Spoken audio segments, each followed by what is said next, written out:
Hey everyone, how's it going out there? I'm just gonna wait for a minute to make certain that you can hear me and see me. Wait for chat to come up or to catch up because I'm soloing this stream tonight. Paul has heavily automated the stream, so it is now runnable by one person in dire circumstances, such as tonight when a lot of people are out of town or otherwise unavailable. So yeah, no, I'm pretty amped. Okay, cool. Yeah, so like check it out. Paul has slaved XSplit to this iPad. So we have wide shot. We've got camera 3, if I need to meet you up close for something. And then, most excitingly, this webcam that I can move around and has locked off focus. Oh, Miss Blakeway has resubscribed for 5 months. Thank you very much, Miss Blakeway. Mrs. Blakeway. So, yeah. I think I'm going to spend a lot of tonight on this camera, just because it allows you to kind of like see what I'm doing close up. And I've just realized I've forgotten to get a cup of water for the thing because I'm an idiot. Oh, and the Crash Shore subscribed for 23 months. Thank you very much. So hold on, I'm gonna go to wide. I'm gonna mute myself, and then I'll be back in just a second.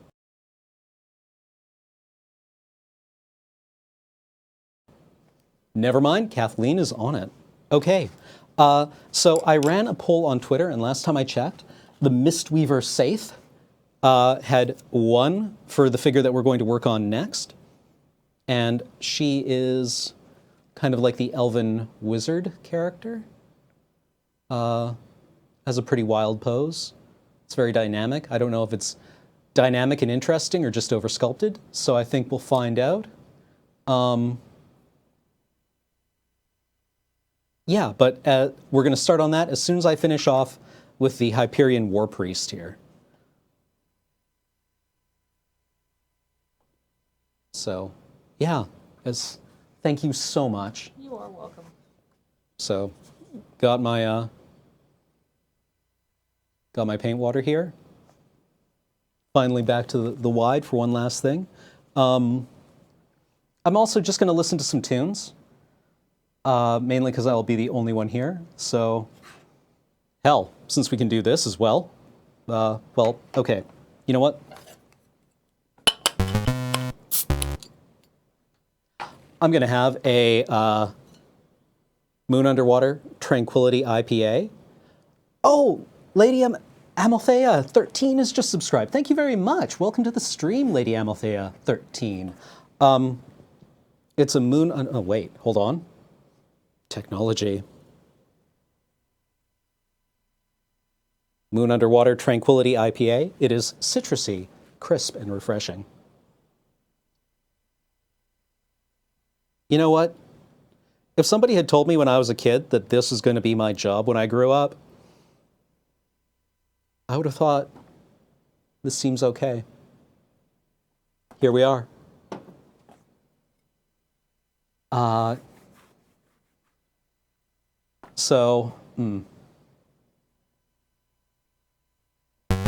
Kim Jappus has subscribed for the 7th month in a row. Thank you very much, Kim Jappus.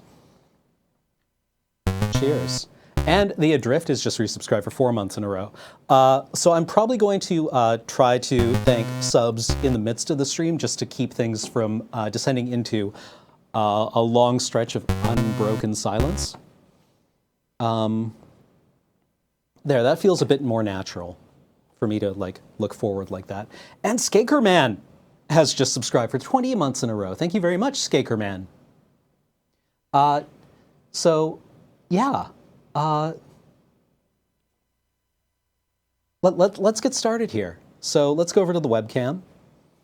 I will share with you what I'm going to be listening to tonight because I'm just that pretentious. It is Tomorrow in a Year, which is an opera written by The Knife, Mount Sims, Playing to Rock. It's quite nice if you have access to it. It's really odd and strange and wonderful, and it makes me very happy. Oh, and Real Gamer Cow resubscribed. Thank you very much, Real Gamer Cow.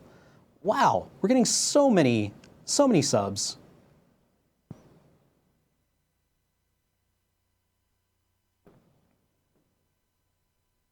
Okay, so looking at the Hyperion War Priest, there's actually quite a bit left that we need to get done. Notably, all the black leather on his gloves needs to be worked on. The tooling on his book needs to be done. The interior of his book needs to be done. Again, all this leather, his boots, his belt, his ass needs painting. I'm pretty happy with the condition of like everything else. I like, these figures are so blinged out, it's very easy to kind of like just go hog wild on them and lose all the detail just in kind of like this dazzle camouflaged mess. So where should we start? Probably with the black leather. So I've got my Citadel Chaos Black here. Let's see if it's still good. Oh, success. So we're going to lay some of that out on our palette. Thin it down.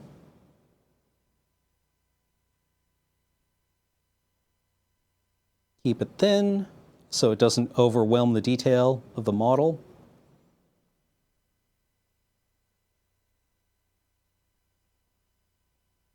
And then we'll just get into it.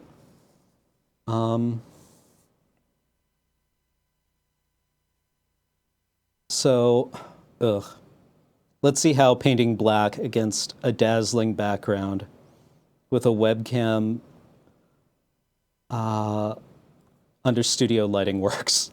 We'll see if you can make out any detail at all.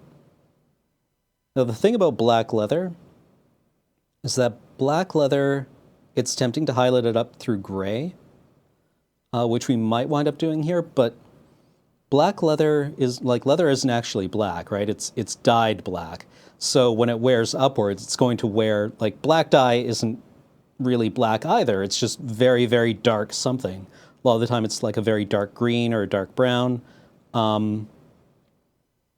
So when it wears, that's the color it wears up through. So the highlighting should actually progress through that, right?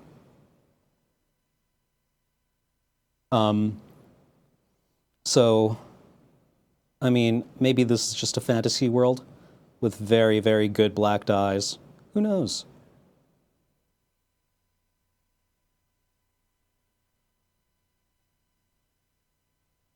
And we can just get away with highlighting his leather with gray and white and make it kind of clean so that it doesn't, again, contribute to the disruption camouflage that these very heavily sculpted figures can lend themselves to.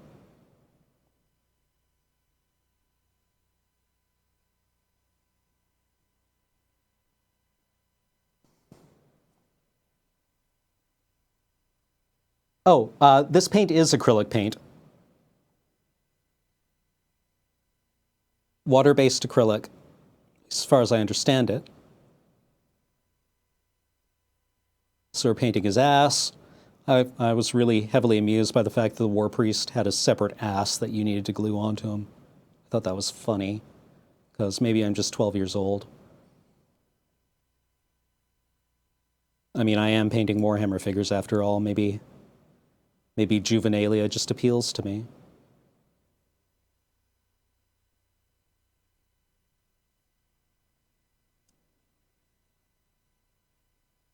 How visible is this?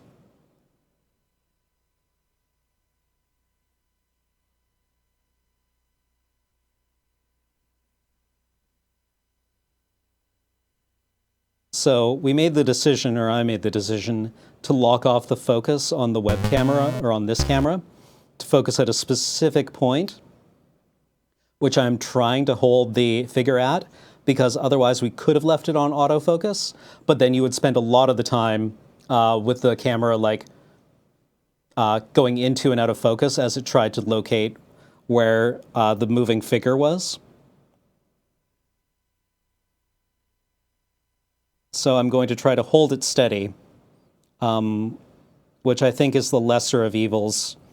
Again, this camera has kind of a very broad focal point. Like I can hold it here and it still seems largely in focus, and get it up kind of close where it's able to kind of focus. It's not a very tight lens. Cursed Human just resubscribed for 6 months. So thank you very much, Cursed Human.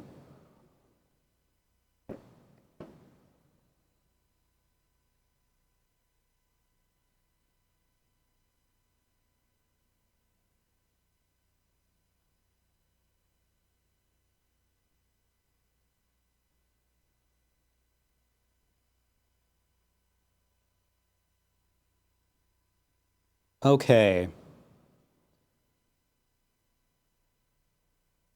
So that's the black, or the leather.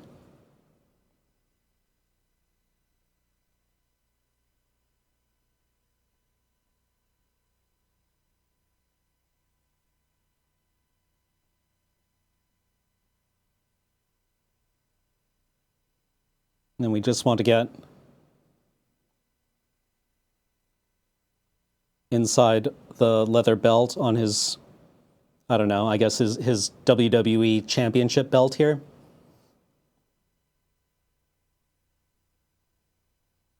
I'm not quite as familiar with the iconography of the Age of Sigmar version of Warhammer Fantasy as I am with the old one. Like the lightning bolts and the twin-tailed hammer is very familiar from kind of like the Empire in Warhammer, but I admit to not really recognizing the moon motifs that are showing up on a lot of these figures. Yes, depth of field. Sorry, okay, we live here now.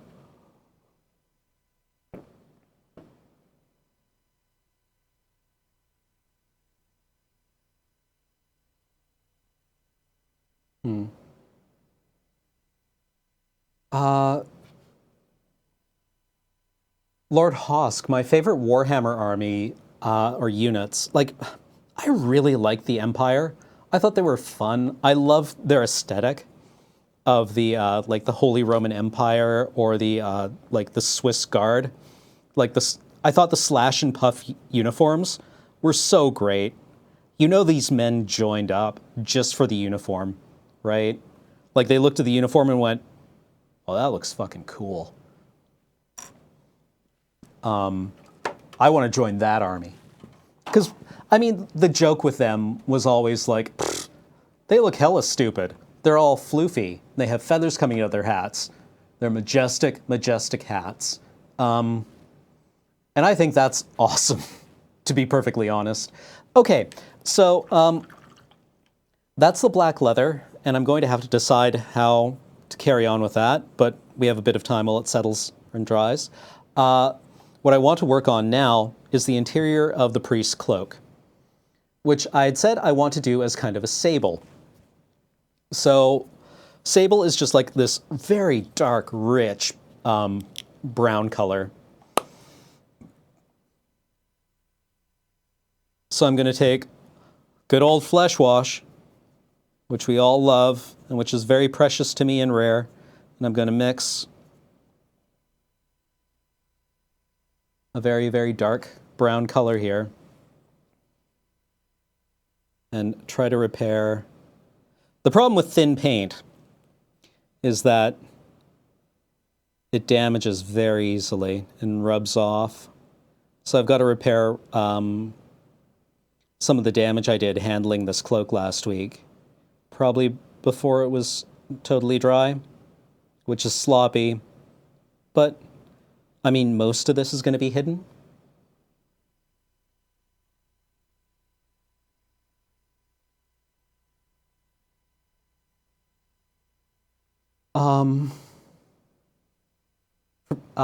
Matthew LPP, if I had to choose between Necrons, Chaos, or Tau, oh man, Chaos. Chaos all the way. I mean, It's kind of a toss-up between the Imperium of Man and Chaos, for which is the 40K faction.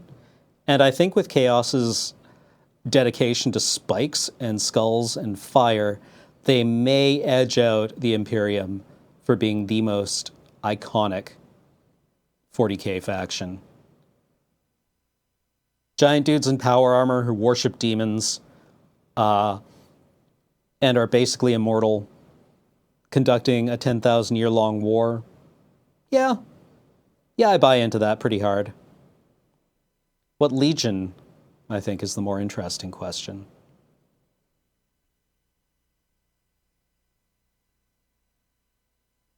I mean, Alpha Legion, I think, is sweet. But the Word Bearers, I think, are really interesting because they're the first to fall, and they fell willingly.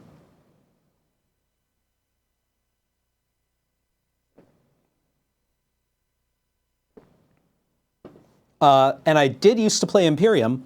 I started off playing Space Marines because I was 13 once too. I played Raven Guard because they were black. And black power armor was the baddest power armor. So obviously I went with that because they had a raven for their kind of totem. And I was goth once. So basically the Raven Guard hit like a cruise missile into my tiny teen heart. Then later on, I went to the Imperial Guard because I just wanted an army of regular people fighting all these hideous monsters in the distant future of the year 40,000.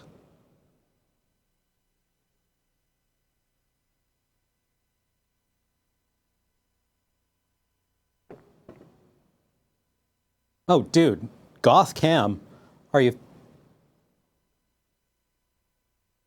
I'm wearing black. It's July.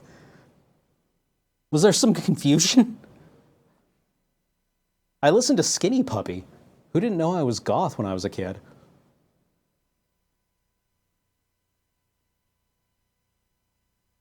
Yeah, I have an industrial.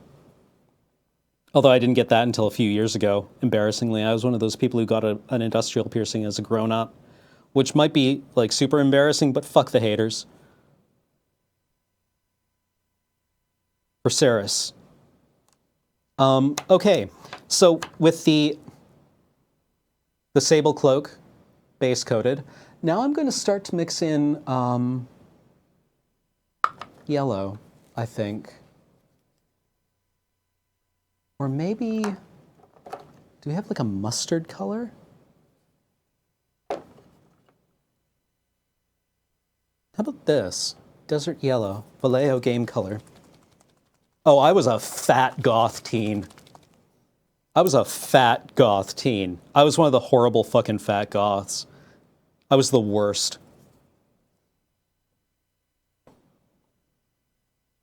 If you wonder why I have no fucking patience for horrible teenagers, it's because I was one of them. And it embarrasses me.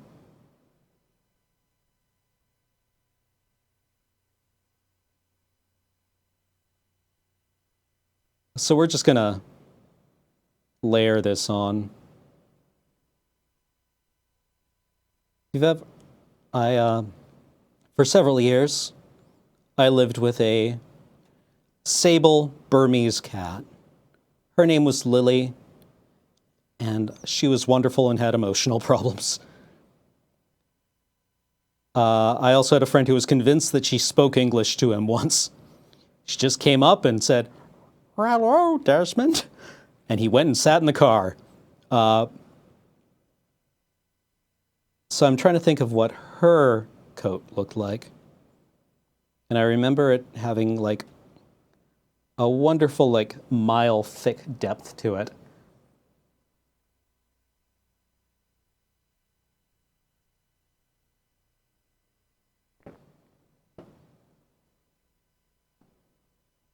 Although Lily did have a vocabulary of meows. For example, if she was outside and you let her in promptly, she would greet you with a quick little happy sounding chirp. And if you took a long time, oh, she had words for you when she finally got in the door. There was a discussion that was going to happen about responsibility to one another.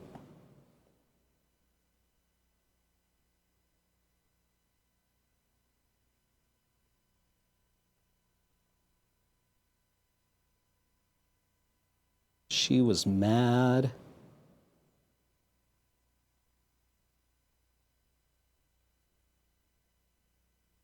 But mainly, point being, sable is a very, very dark fur.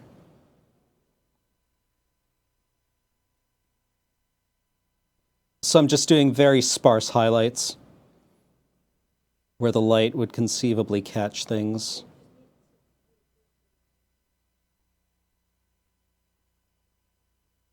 So what's everyone doing tonight? How come you guys are here instead of out catching Pokemons?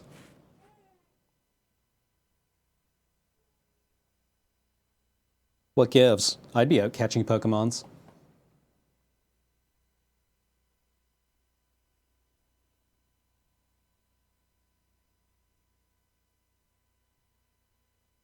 Yeah, Burmese are very vocal.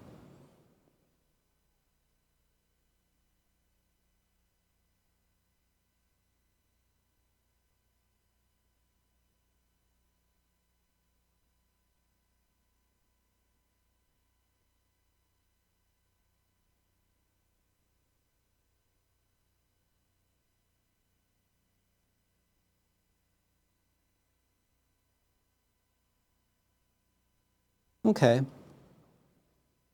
So it's just a very, very kind of like light highlight that's gone over that. A suggestion of color.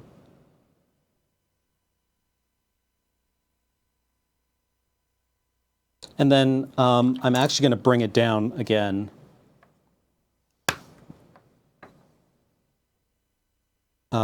With another layer of our base coat, thinned way down.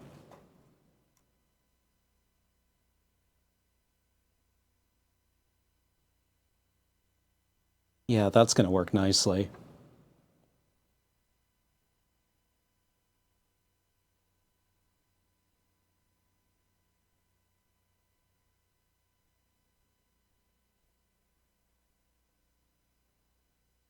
After this, we'll clean up the white on his robe, the hem.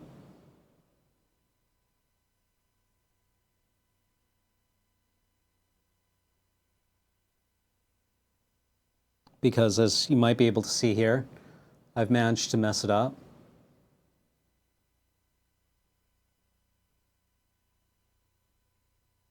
I have seen the Adeptus Mechanicum armies. They are very John Blanche. I think they're very Warhammer 40k. I like them a lot.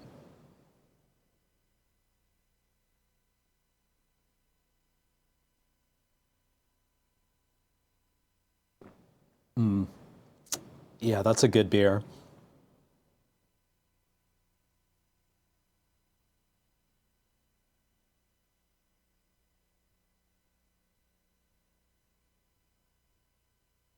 Somebody contacted me on Twitter to tell me that I had more patience for my figures than he did for all of humanity. And I wanted to reply with, yeah, same.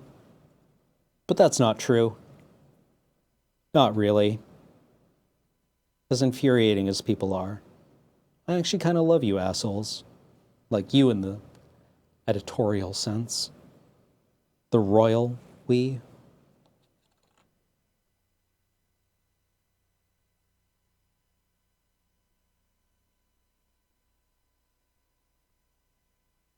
Okay.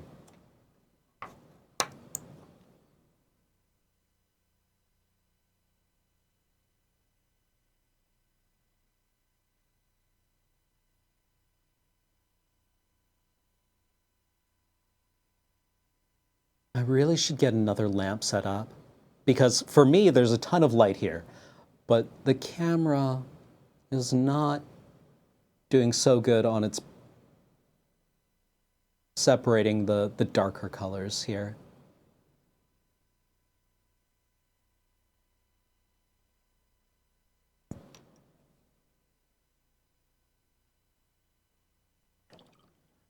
going to clean our brush.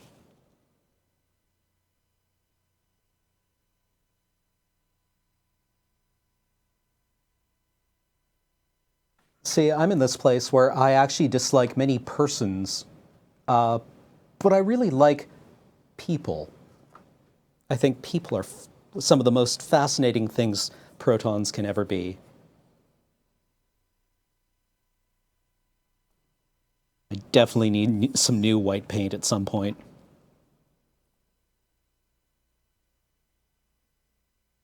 Dear white paint. I think that one might be dead. Luckily, I've got an auxiliary.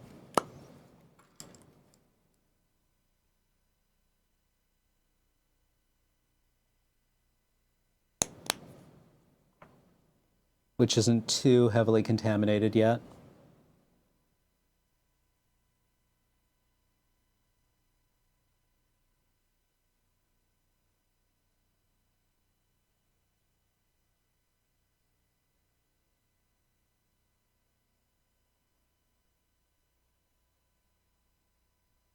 Man, have I been missing some things? I really don't know what to do with the things dangling off his belt. I don't know how to paint those. Which is bad, because I'm supposed to know how to paint those. Considering I'm such hot shit at this that I'm streaming it. I should probably pretend to at least have some clue as to what's going on. Then we're going to clean up the edges of his stole.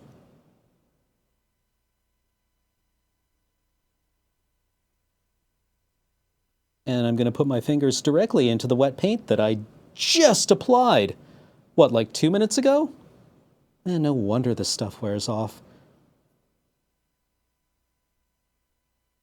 I'm so bad at this.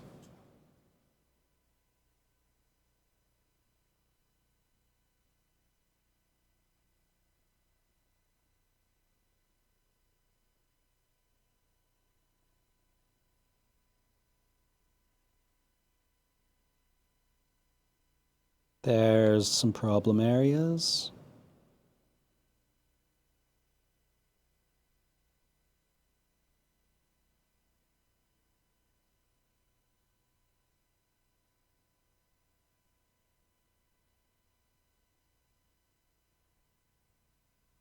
Hmm.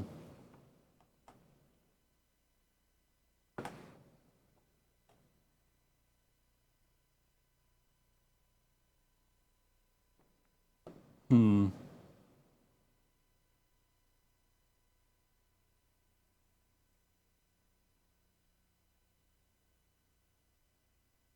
Okay. Sorry if I tend to drift off here. Kind of trying to focus on multiple things at once. This streaming is a really unusual challenge. Humans don't actually seem to be able to multitask. At least that was the going theory last time I bothered to check in on it. Multitasking was the thing that managers had made up. And had been borrowed from like Windows 95. So interacting with chat, painting figures is really the upper limit of what I can do. Hopefully I continue to do both well. Just for sake of checking up on things, everyone can hear me clearly?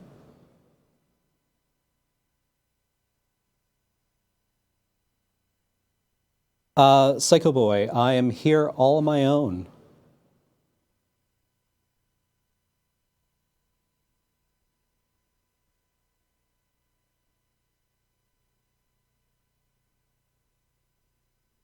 We are having...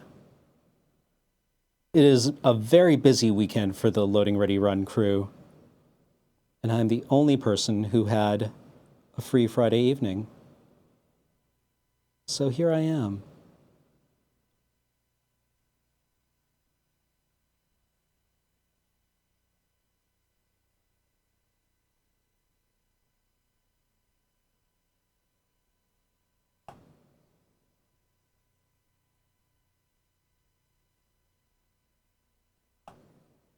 Loud and clear? All right. Actually, Ray may still be here editing, dutifully editing away. Graham and Kathleen were here earlier, getting things edited and uploaded. But they may have left. I would assume they're gone. And I'm here for the long haul. Well, not the long haul, but, you know, for the evening. And if things go hideously wrong on this stream, and by hideously wrong, I mean there is a very, very limited upper limit for how wrong this can go. This cannot go very wrong at all. I'll go and play XCOM or something. No major loss. But so far I'm feeling this. This feels good. Maybe this is the kind of thing I could do from home someday. I have been very, very slowly trying to build up my capacity at home to one day stream from home. New computer works. That's a big up.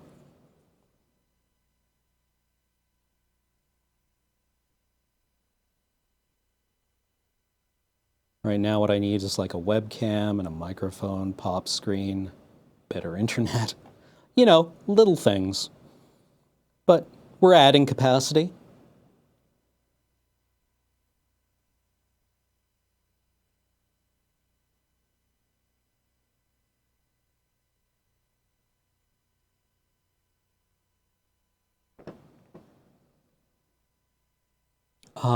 What ended up being the problem with the gaming PC? I don't want to talk about it, but suffice it to say it's fixed now. Okay, we have to figure out how this figure is going to be gilded, because it's Warhammer, so everything has to be like covered in ludicrous gold bling. And I decided that I wanted his actual like weaponry to be very functional, or at least not covered in like hideous crap, because Sigmar is, after all, a god of war or conquest. So maybe his gear is very functional. But his holy book, that seems like the kind of thing that would be covered in ludicrous gold bling.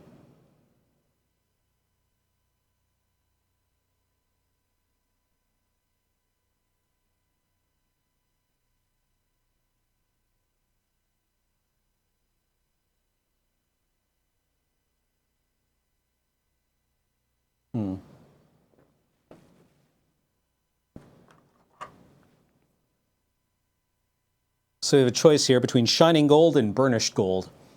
Burnished gold is slightly less rich. Oh, that's gluey. That's gluey. Let's see how far we can bring that back to useful. Oh, ooh, yeah. That is some old paint right there.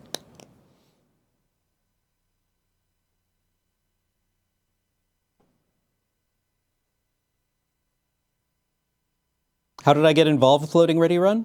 I moved to Victoria in 2009, and since I knew Kathleen from university, she was like, you should be in a sketch.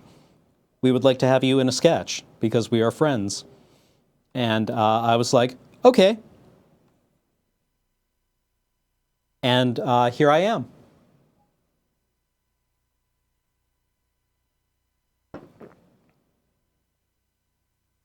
So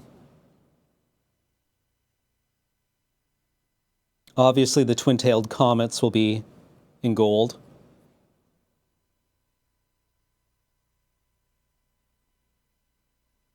Can you see this? There we go.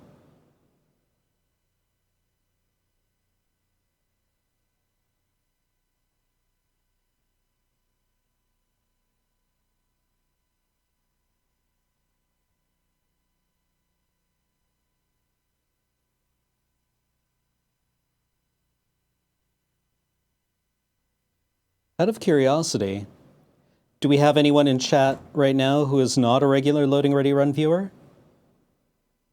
If so, welcome. Welcome to our little community on the internet. We are variety streamers.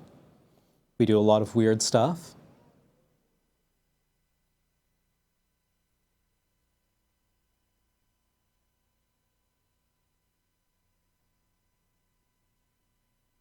Oh, thank you very much, Hosk.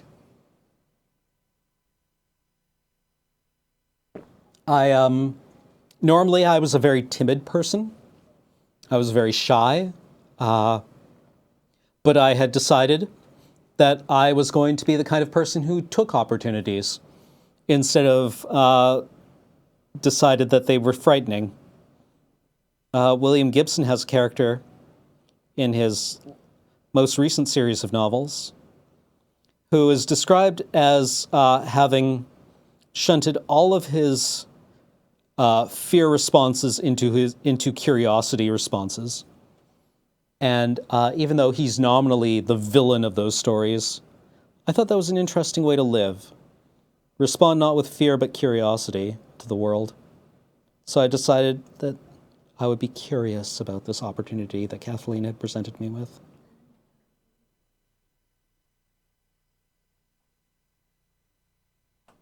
I have not read Seven Eves. I own it.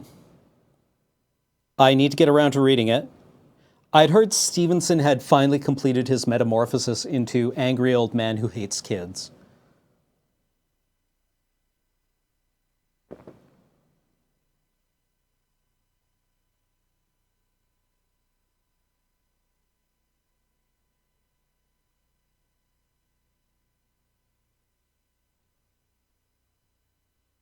I suppose that as somebody who appears to be neurotypical, I have that kind of privilege to just be like, you know what, fuck it, I'm gonna give this a shot. But as long as I have that privilege, I think I'm gonna take advantage of it.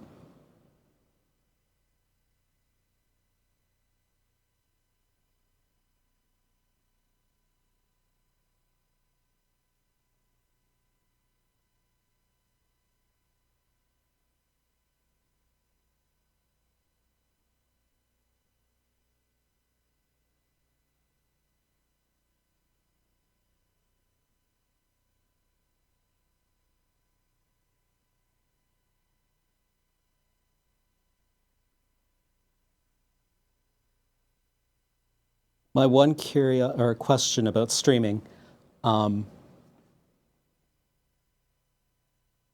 is, does anyone know? I know they mute the VODs if you're playing copyrighted music, but do they dynamically mute the stream yet? Because I would just love to be able to stream and like listen to tunes. Well, neurotypical is also less. I think normal is not even the correct term, because it means that if you're not normal, you're abnormal, right? Which is pejorative. At least, I mean, I don't want to other people, dude.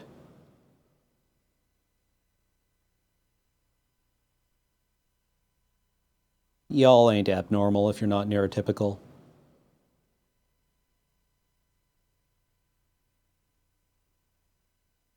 Maybe you are, I don't know.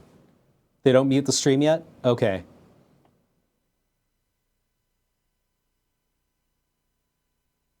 They don't mute the live stream? Okay. Since I'd largely be streaming for fun, I think I would just play music on my own streams. Fuck the haters.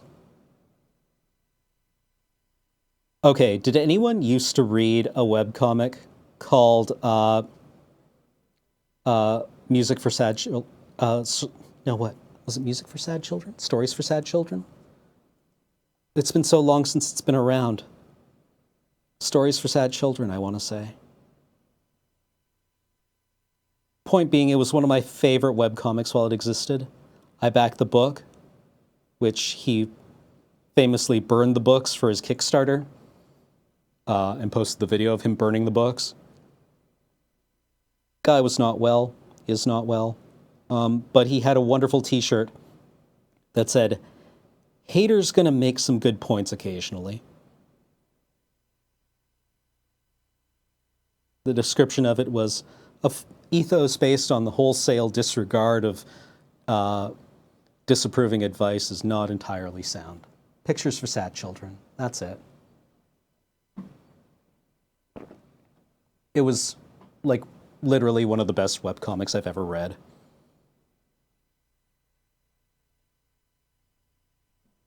Look who it is. It's Moosey. It's Moosey. Moosey only exists when you look at Moosey. Yeah! Penelope has collapsed the moose function. It's true. Moosey vanishes when Penelope doesn't look at Moosey. Moosey is a quantum state of a particle called Cameron. Yeah.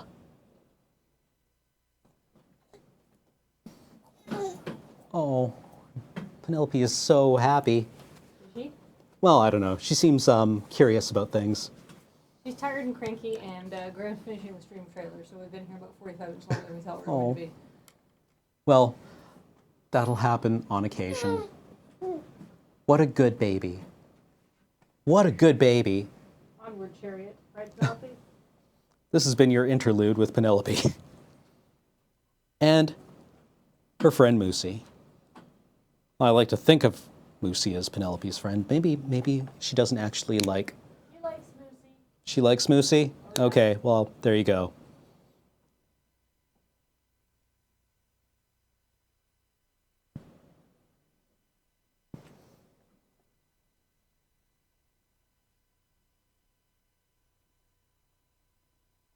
Yeah. Oh, was Moosey here? I totally missed Moosey.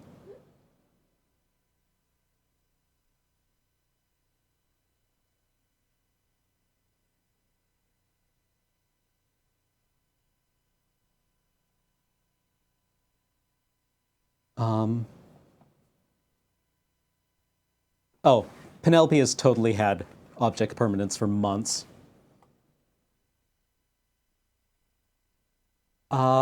Let's see, Toxic.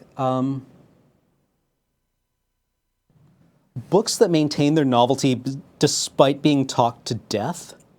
God.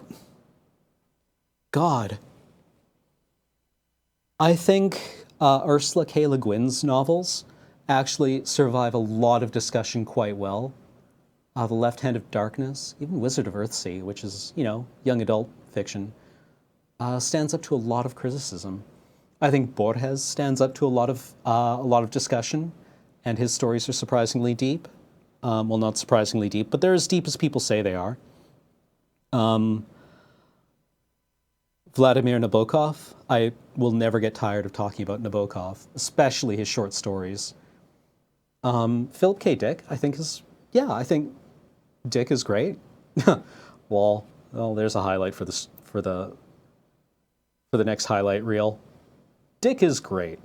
Cameron, 2015. 2016.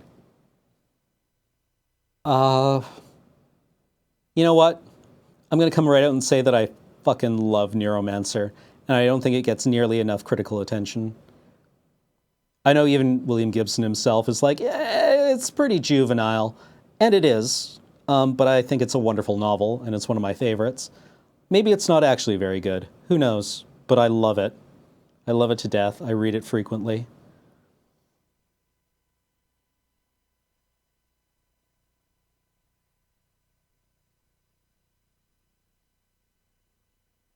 I mean, like, Neuromancer was set in, like, a future that never appeared. And that's fine, because it was never about the future. It was about 1980, 84? When was it written? 84? And it's okay for science fiction to be about time periods that never wind up existing. Like, where's everyone's cell phone? And William Gibson's like, exactly, I'm not a prophet of the future. I was writing about the 80s in space.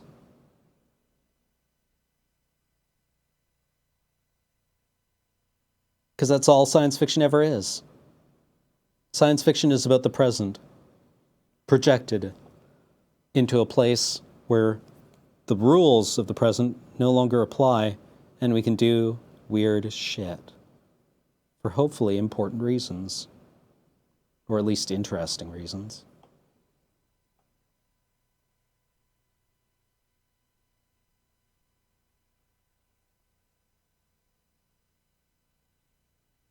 Okay, that's not terrible. That's not terrible. Something nobody's ever going to look at.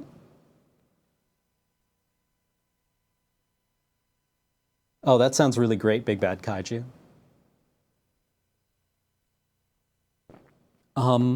If you get like half an hour of free time, I highly, highly recommend that you find the New Yorker Fiction Podcast reading of Vladimir Nabokov's Signs and Symbols, as read by Mary Gateskill. And I don't necessarily agree with all her conclusions about it, because the New Yorker Fiction Podcast, they invite an author who is currently published in the New Yorker to read one of their favorite short stories that was also published in the New Yorker for, copyright reasons. And Mary Gateskill read Signs and Symbols, which is this very, very brief short story, and it's one of my favorites. And it's just wonderful. It's wonderful. So if you get a chance, go listen to it. It's free. It's not even that long. It always makes me happy.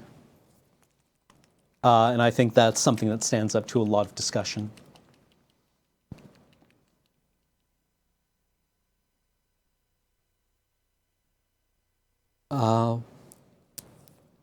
What else stands up to a lot of discussion? So I'm going to paint the pages of his book here. Oh,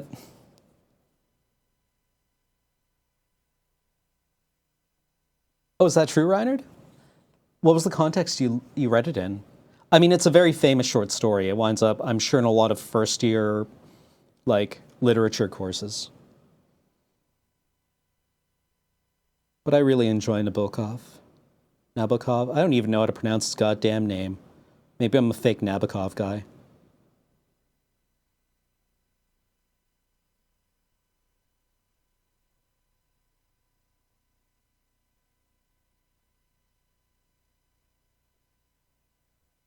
I've played a bit of casual StarCraft. I mean, I played it when it first came out. I've never actually played StarCraft 2.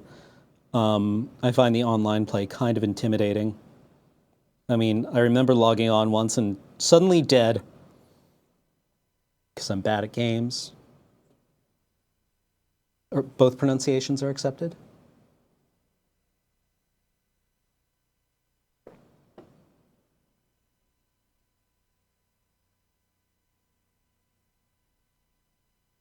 God, I'm so running out of Moosey content for Penelope. I'm terrified. Right now, I'm this cool, weird, pseudo uncle.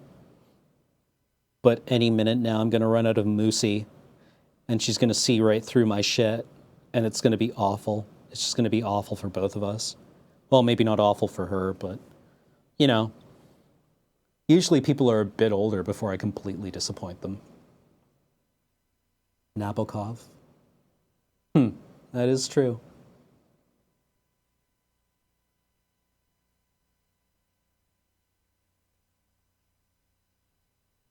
Oh, that's a really interesting challenge, Reinhard. If you don't mind me asking, what did you come up with?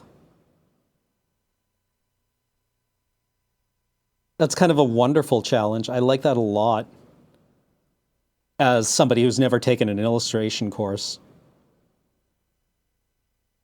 As an outsider, I think that's really cool, at least. Maybe it was a shitty assignment. I don't know.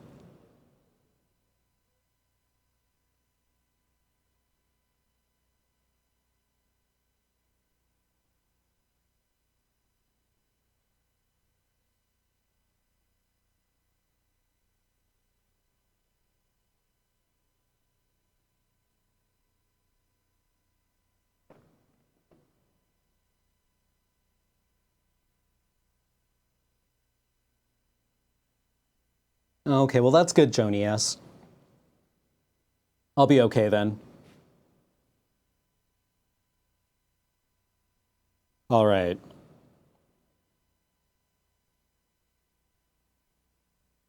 So we're gonna have to paint some light illustrations on his book. Maybe letter some pages. If I'd been thinking ahead and was more confident in my painting ability, I might have just had like the book being a light source that was illuminating his face from beneath, as if like pure magical power was radiating out from it. That would probably have been sweet. Or maybe it would have been gimmicky and looked terrible.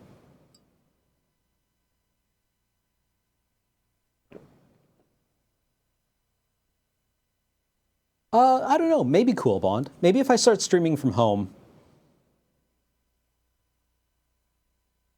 If someone were to move to Victoria, where would you suggest? And it's totally not someone escaping America after this election. Victoria is a difficult place to move because, oh, Big Bad Kaiju has just resubscribed for 3 months saying, I'm excited that I get to share my first quarter anniversary with Cam. You're an incredible man and I'll never grow tired of your ramblings. Well, thank you very much, Big Bad Kaiju.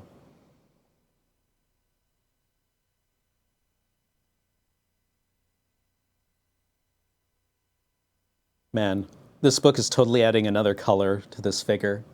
I'm not sure I like that much.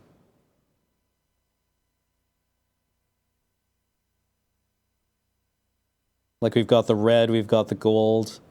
I hope this doesn't wind up being distracting. This war priest is already very, very prone to being kind of a blinged out mess. So hopefully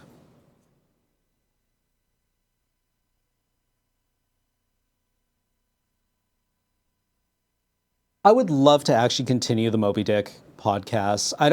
I think I stopped because I ran out of space on my SoundCloud.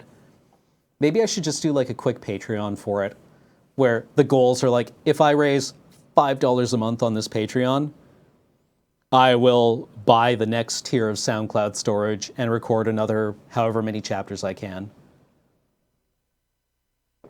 And if I make $15 a month on this SoundCloud or on this Patreon, I will buy the unlimited storage and infringe so many copyrights.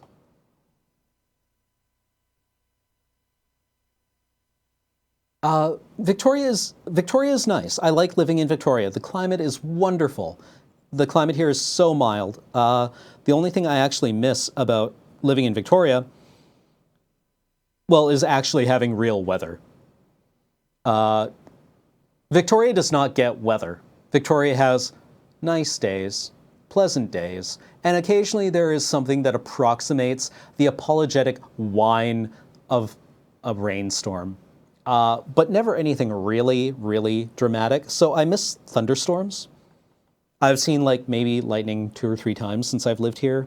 And I miss winter so much. So Sundara has just subscribed for 22 months in a row saying, seriously, I would be all for that SoundCloud Patreon abuse. Oh, thank you so much, So Sundara.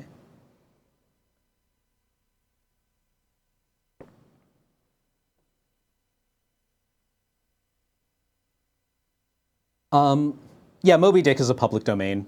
It's totally public domain. Actually, last October, one of the reasons I stopped doing Moby Dick, or I fell off doing Moby Dick, was that for Halloween, I tried to do Lovecraft's At the Mountains of Madness. And I worked at it for about a month. And it sucked. After reading Moby Dick, going back to Lovecraft's writing is intolerable. It made me appreciate Moby Dick so much more because Melville speaks with a voice of, like, his characters speak with just such a fluid voice, and the writing just rolls off the page. It's like candy. It's fluid. It's luxurious. It just pours like silk.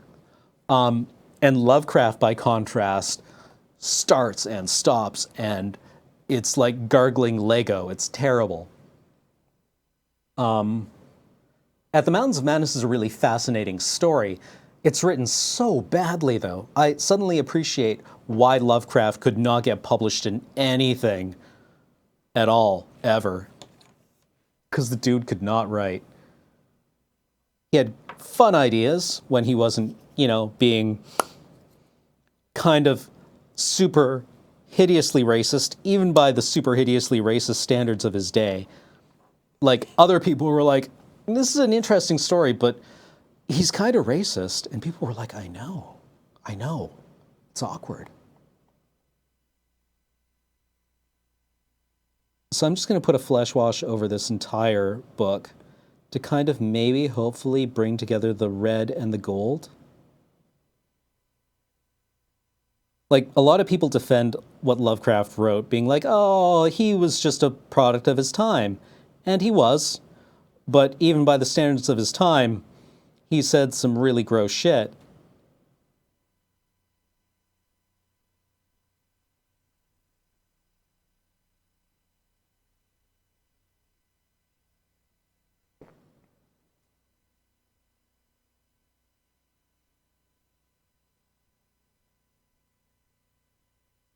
Can I explain why flesh wash is called flesh wash again?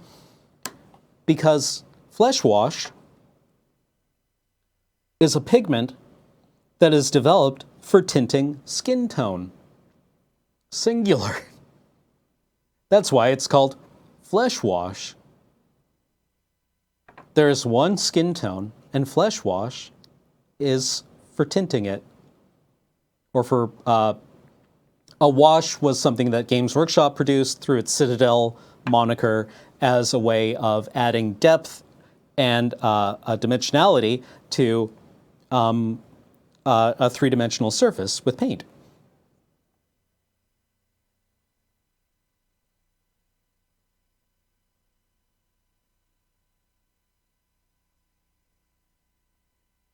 Yeah, like I find the Cthulhu mythos really kind of interesting and fun, and like revolutionary in terms of horror. I don't really like honoring Lovecraft as a person, because he would not have been okay with me at all.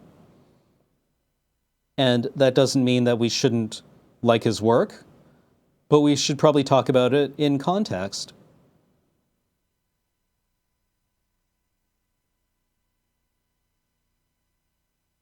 Where we don't make excuses for people doing really, really awful things for no reason just because they wrote some interesting stuff.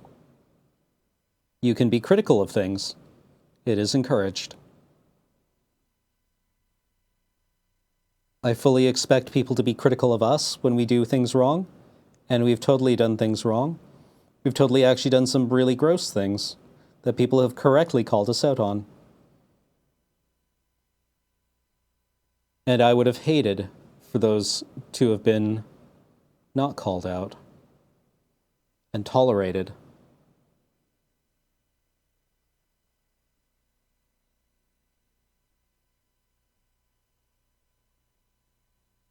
But I'm just doing the edges of his book.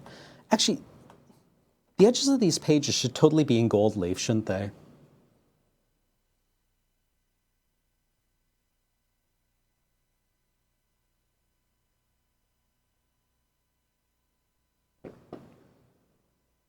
Oh yeah, I really enjoyed where they went with Eldritch Moon.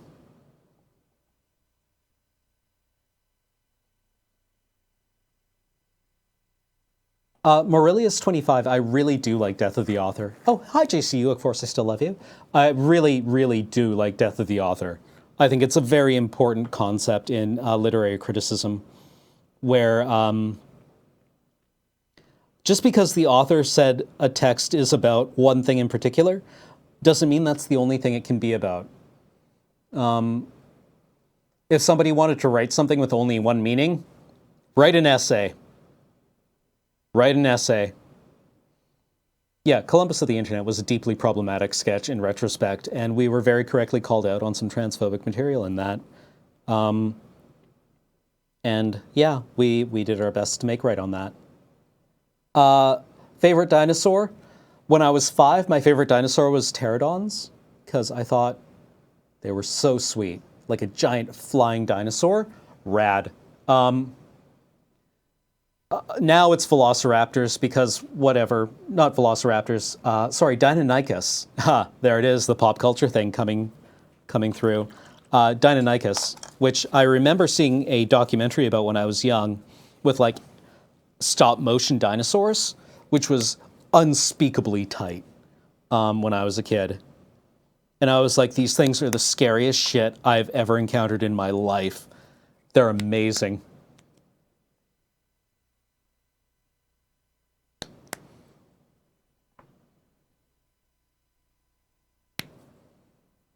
Yeah, no, they totally stuck the landing on Eldritch Moon. I'm impressed.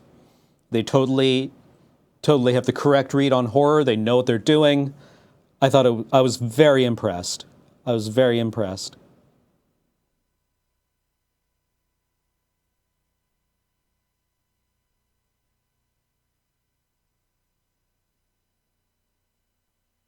So we're just doing the gold around the edges of the book.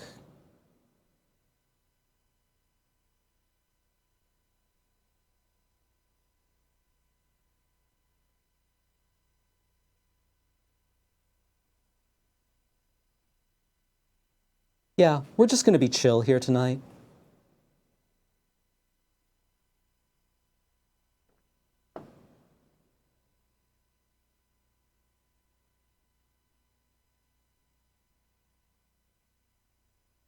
Yeah, okay, so back to Death of the Author.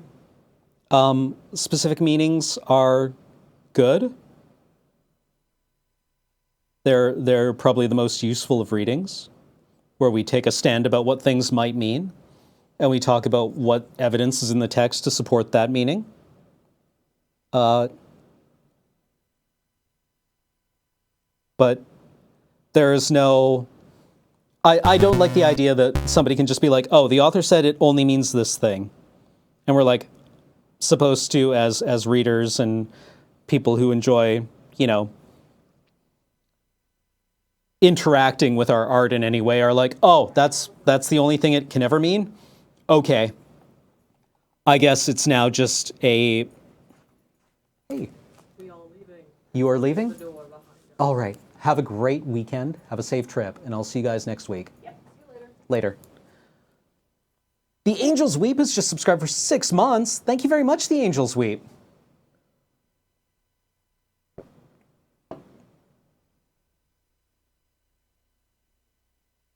Oh,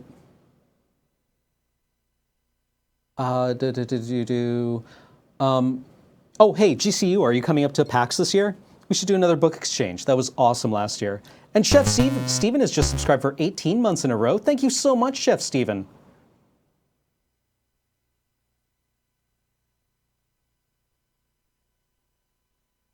Have I ever painted miniatures for other games? Yes, I used to play War Machine.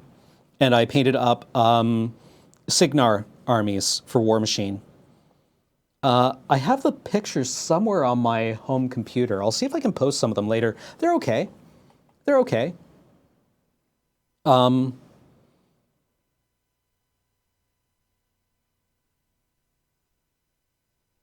Anyway, my point is that I think art is a system that exists between the interpreters or the consumers of a text. And here I mean consumption in a very actual literal biological sense. You consume something and you make it a part of yourself, you digest it, you use it for some kind of sustenance, and it becomes a part of you. And that thing's meaning or your reading of it is incorporated into you, and you carry it with you. I think that's a very good use of consumption, other than our typical kind of capitalist one.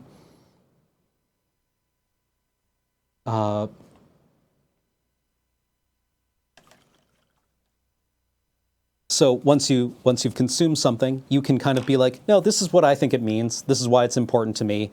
This is what it means to me in my current context as a person who is living maybe in a totally different part of the world from the person who wrote it, maybe in a totally different century or millennium from the person who wrote it. I mean, who knows what the Epic of Gilgamesh really meant to, what, Sumerians, Babylonians? Who knows what Beowulf actually meant to Danes? Or what the Iliad meant to Greeks? Or Romans, I guess, or the Aeneid meant to Romans. But if we were limited to only looking at it through their eyes and only being able to say, no, their interpretation, their average interpretation, or what their authors wanted you to read it is the only correct one, then those stop being works of art and they start being historical artifacts, which are interesting and maybe useful, but you can't get the same depth out of them that you can otherwise. And which isn't to say that you can't also just look at them the way that their original audience looked at them either. You can still be like, well, this is how they read it. And that's neat. That's really neat. You can hold multiple things in your head at once. It's handy.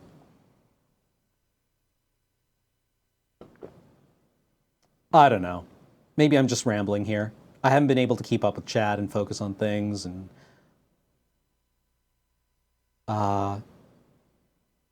yes, I have played X-Wing Nana 89012. Chef Steven subscribed. The Angels Weep subscribed. Boop-ba-doo. Boop-ba-doo. Sorry, just going through chat.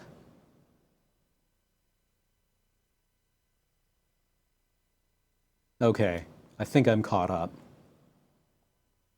I mean, also, we don't always know what the author intended a text to mean. Sometimes we do. Sometimes the author will be like, I wrote this story, and this is what it meant. This is the only thing it ever meant. This is what I did. This is how I structured it in such a way that it meant this thing. And you're like, oh, cool. Okay, I see how that works.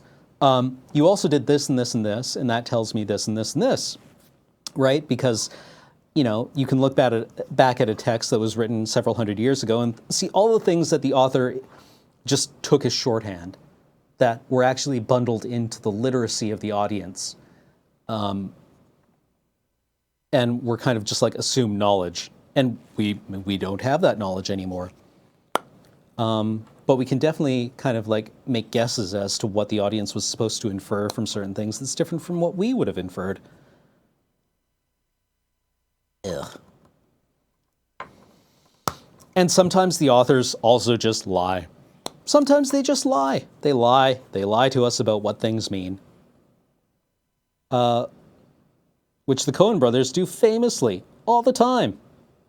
You see them in interviews and they're like, or you read interviews with them and they're like, oh, yeah, that totally means this. Lol. And you're like, now you're just fucking with me.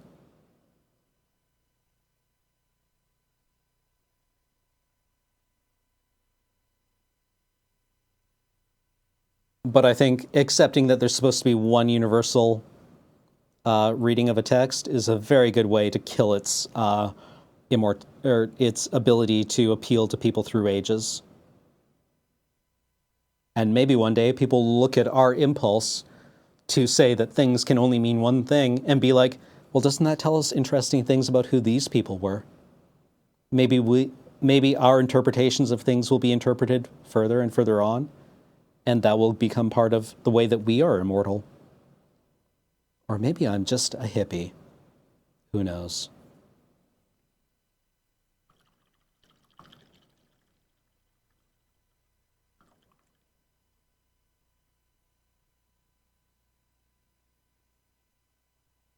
Alioni, we were discussing that earlier. I am a big proponent of separating artist from art. And there are some contexts where that doesn't really always hold true. And some of those contexts are things like, when I buy a copy of Orson Scott Card's books, that gives him money, which he then uses to support oppressive legislation in the United States. And that's problematic for me. And that makes it very difficult to support artist from art. But generally, as a rule, I think it's It's a useful thing to try to do. I mean, you can separate Shakespeare from Caliban and from Shylock, and that tells you all kinds of things about, what, 17th century England? But you should never just be like, well, that was just the time, so we have to accept it. And it's like, well, we don't just have to accept anything. In fact, just accepting things is actually a lot of work. So maybe we should expect work from our texts. Maybe we should actually expect work from ourselves. Maybe we just have an obligation to talk about the things that are problematic in our works, and actually in that way deal with our problems instead of just like kicking them down the street. We can totally say that things like The Tempest and Merchant of Venice are problematic texts that should be read in the context of, a 17th century colonial power and what their assumed defaults were. So taking Lovecraft off of a trophy, I think, is the correct move, because we shouldn't be honoring the person that Lovecraft was. We should be honoring their work and their contribution to, our society. And their stories, Lovecraft's stories, are much more interesting and important than the person he was. Because by honoring the person he was, that's just, well, it's fetishism, isn't it? Or it's iconoclasm? Iconoclasm?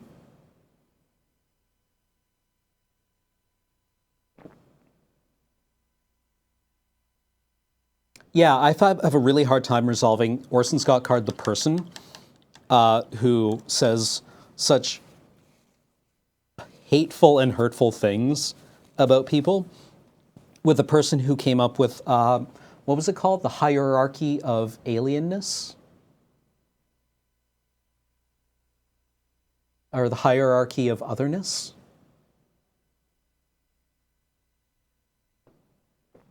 Idolatry, yes. Sorry, excuse me, Acer Blade.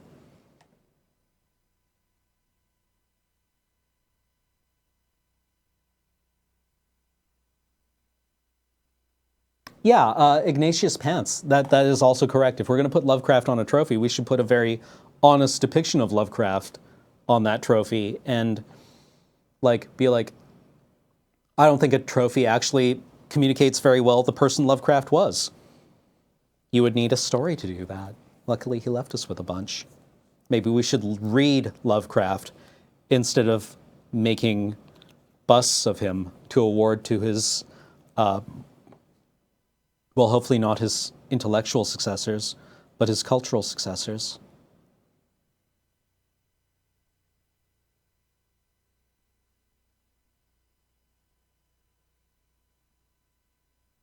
I mean, these are also questions that don't really have good answers.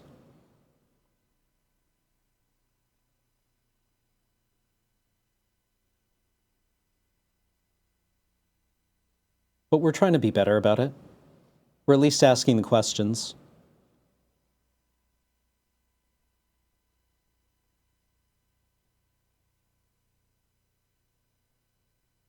I think we're better for having asked these questions. Yeah, could you imagine getting a trophy that's a bust of Cthulhu, like the one that Lovecraft actually describes in his story? That would be sweet. That would be a rad trophy to get.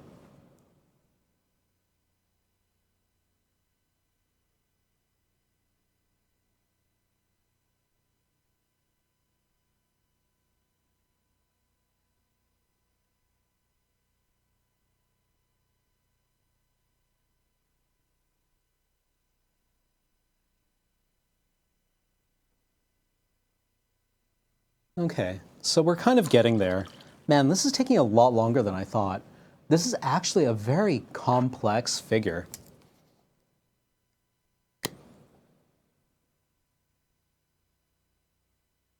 Yeah, Lovecraft did marry a Jewish woman. If you read the description of what the relationship was like, it's pretty fucked up.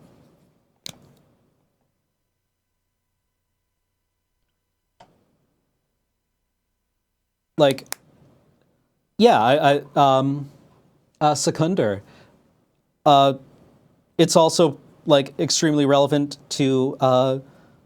Yeah, I think you're right to draw a parallel between separating artists from artists to work in STEM.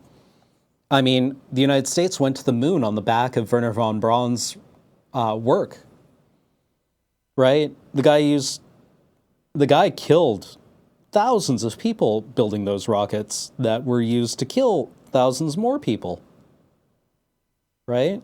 How do we resolve that? Do we resolve that? We have. Or at least we behave like we do. I mean, going to the moon is probably one of the greatest things humans have ever done.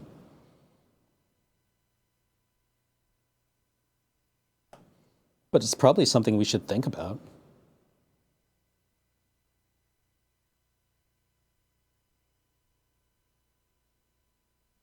I think we owe it to ourselves to think about it.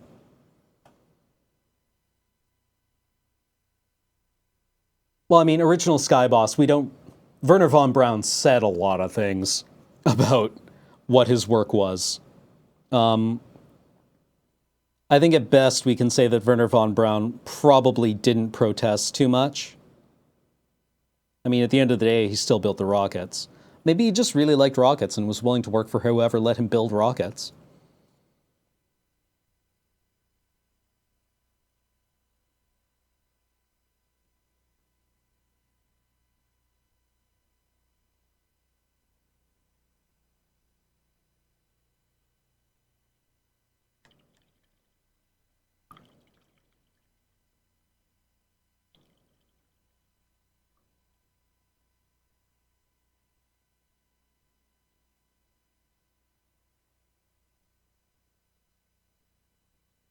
Loken 2083, I'm using a Citadel standard brush. Sorry. I find it very, very good.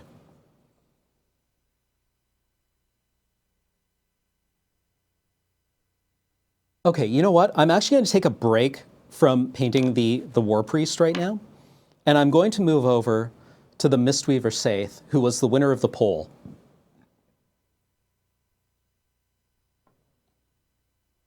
You know what? It's been about an hour and 20. Maybe I should run an ad, and then we'll come back. Or, you know what? No, I think we can just push forward. So, this is the Mistweaver Saith on the sprue. I'm going to move my palette here.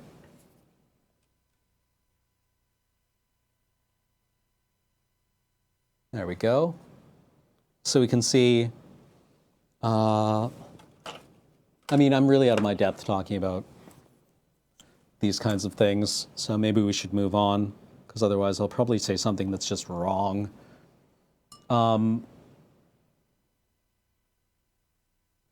So yeah, we've got like a cloak. There's her head. There's some of her leg and the base that she's standing on, another leg. A sword arm, shoulder pad, her staff, and looks like a raven skull.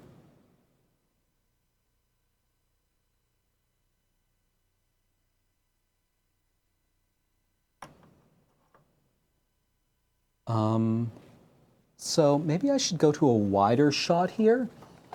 Or, hold on, let me look at the manual.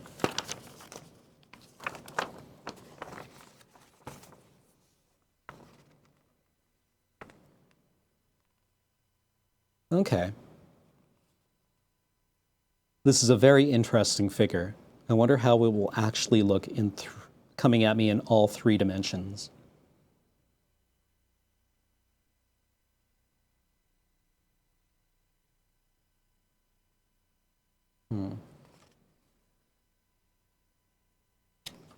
There we go.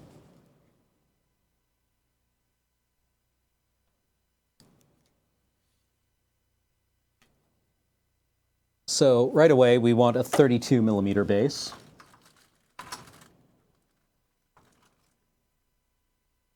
Which, there's 25. So that's a 32 by inference,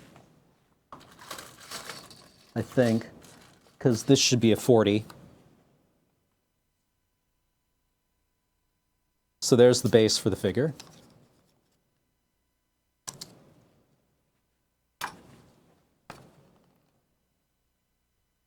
And then we'll just trim her sprue off the main sprue that it's attached to. My side cutters. And then we'll get started here. I'm going to use my Tester's plastic cement, which is just, you know, your solid, good old reliable plastic cement. I've got, you know what? It's getting a bit dull. So I'm going to take out a new number 11 X-Acto blade from the box I bought probably when I was 15 or 16.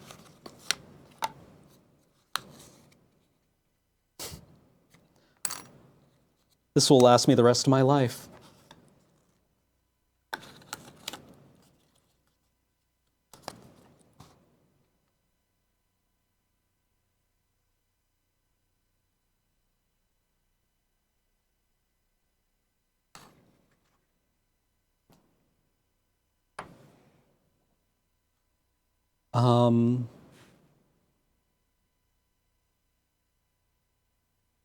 Interesting.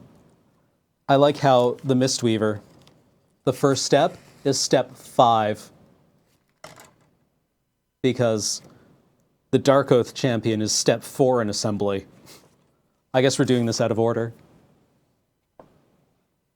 So we need part 3E, which is this part, which is her right leg and some of her torso. Just going to very, very carefully cut away. Chat has gone away on me because my MacBook has gone to sleep.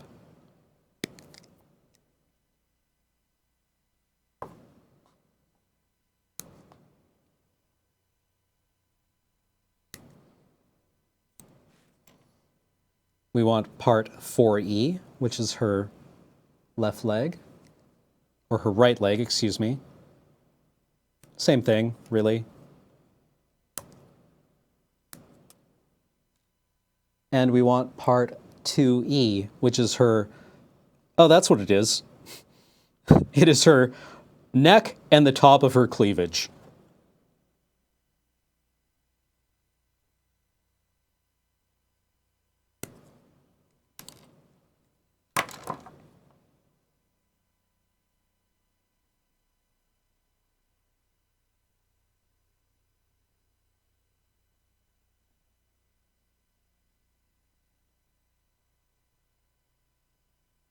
So I've primed this on the sprue, which is not the most efficient thing, but considering how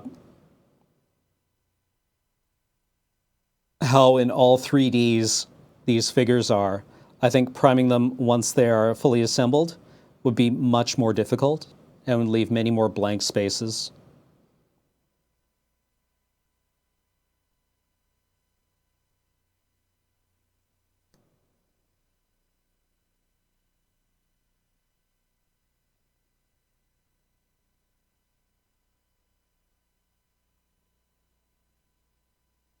Oh, sorry, I'm going to move the camera a bit.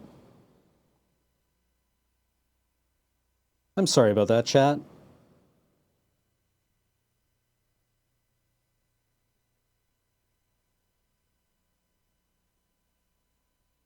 Huh.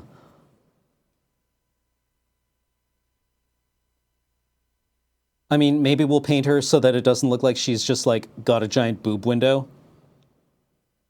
I think the Mistweaver is supposed to be a high elf, or whatever's left of the high elves after whatever the event in this story is.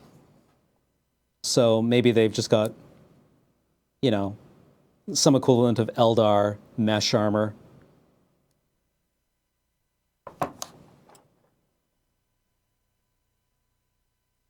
The cleavage is not exposed? Okay, that's good.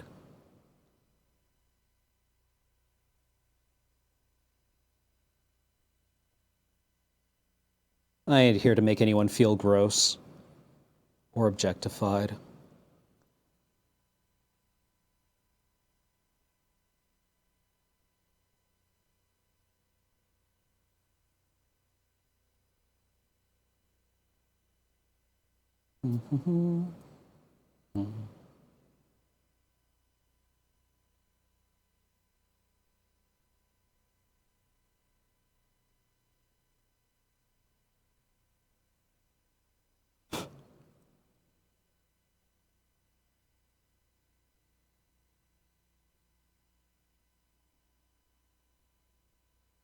All right, so we're just taking away all of the burrs that are left over.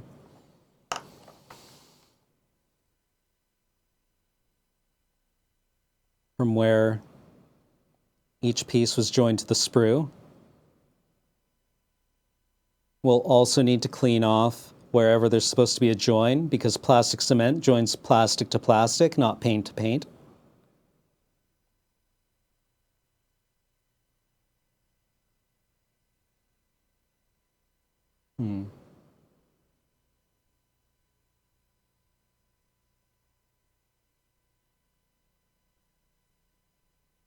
Oh, yeah. Yeah, no, she's covered up. I feel better about this. We're going to test fit here.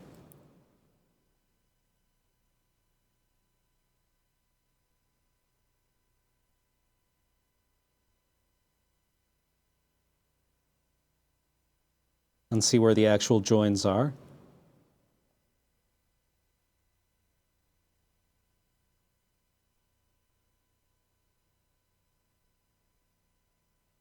All right, so we know where to clear off with our sandpaper, which is absolutely somewhere.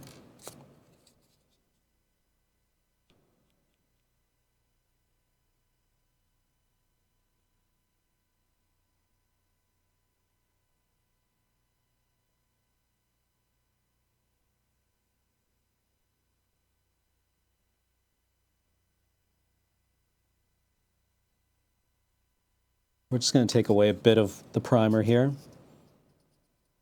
so that it doesn't make the model brittle. Because after all, at the end of the day, these are playing pieces, not display pieces.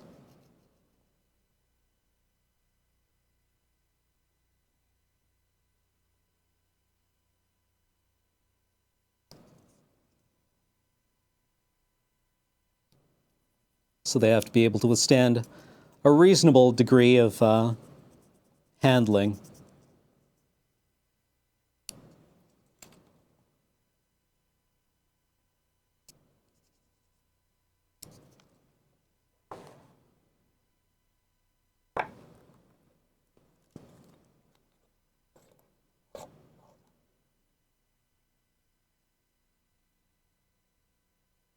So we just put a drop of glue on one side and a drop on the other after test fitting to see how they go together.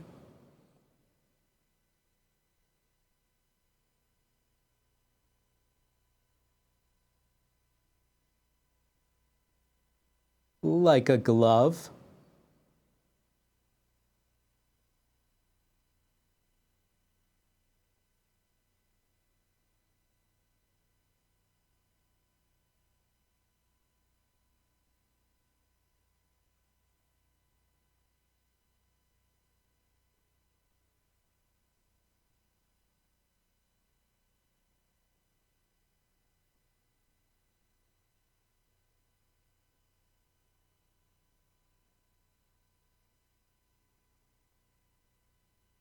Yeah. Everything's fine.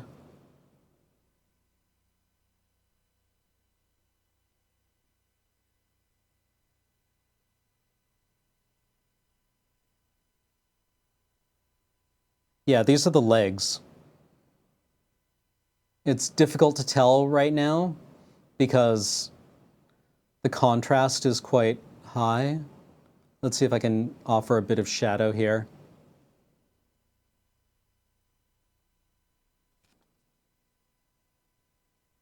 Does that help at all? Not really.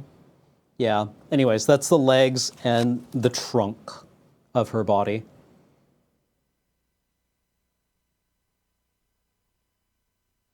And then we'll add, really, her shoulders and throat.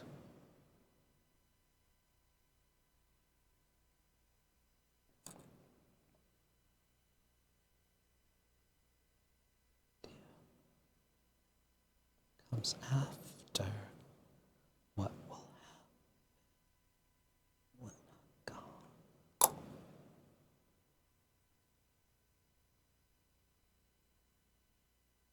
I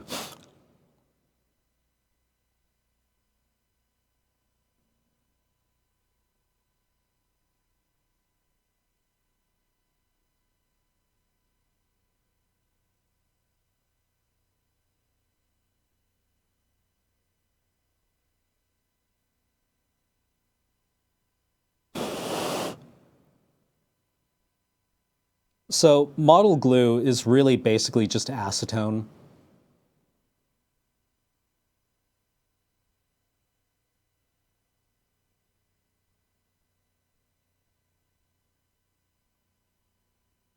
Yeah.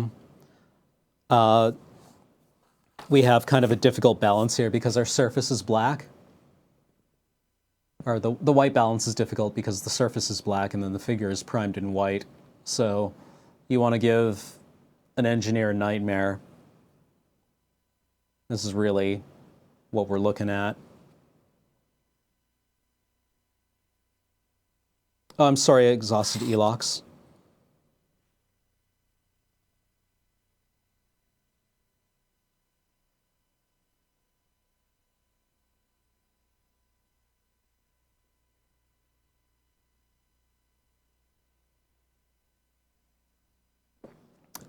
Cyanoacrylate is super glue, R4V5.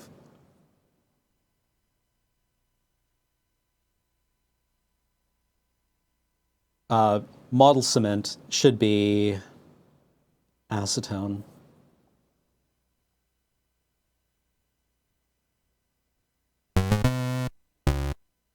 Contains acetates and methyl ethyl ketone. Well, there you go. Herbie Dantastic has resubscribed for 15 months. Actually, if you're curious what the model looks like, you can probably just Google Mistweaver Saith. Maybe on, I don't know, does Cool Mini or not, still exist? They usually have reasonable paint jobs in their top ranks. Yeah, she's wearing robes, like she's the wizard character. As far as I can tell. I haven't actually read the rules. But she seems to be wearing basically like tights on her legs. So she's got another piece of robe here.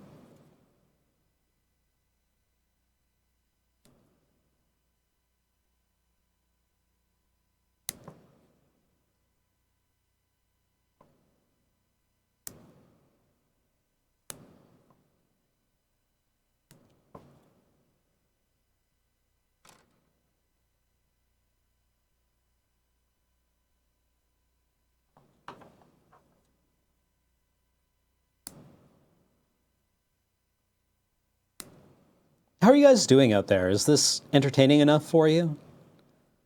I mean, this is my first solo painting stream. Ideally, it's something I'd like to do again. I just don't know if it's actually worth watching. I'm enjoying it, but I mean, kind of has to work for you guys. What do you think?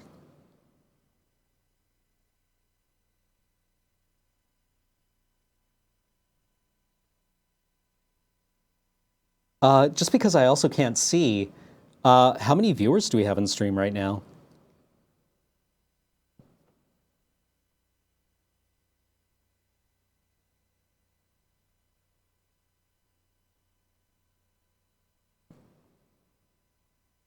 Okay, I'm glad I'm glad the people who are talking in chat seem to enjoy it. That makes me feel good. 402. What? We have 400 people watching? Go play outside. Oh my God.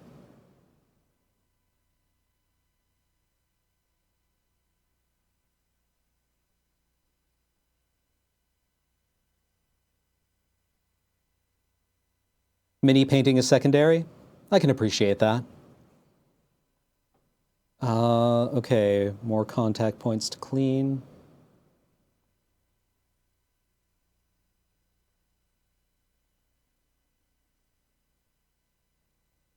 It's 3 in the morning, but we need pants to play outside. Fair enough.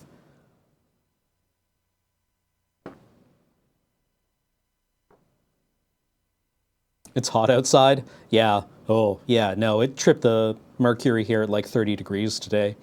It's utterly intolerable. Massive shout outs to all my goths out there keeping it real, refusing to bend in the summer heat.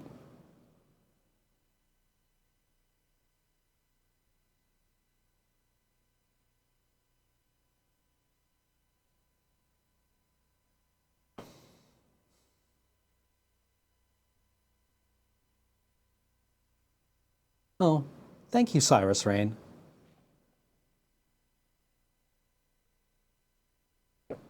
41 degrees. Ominously ominous. You're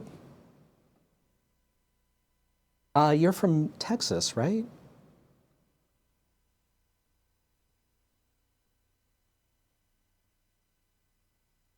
Or at least we had our nearest thing to an in-person interaction in Texas. California, right.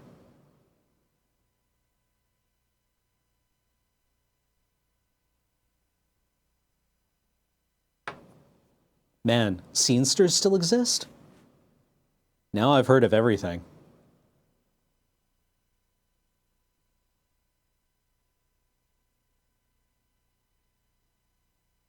Okay, looking at this, I'm not going to be able to glue this piece on until I finish painting her legs underneath. It looks like she's basically wearing tights, so we can probably get away with, because there's no seam between her foot and her leg. So basically elven space tights is what I'm getting here.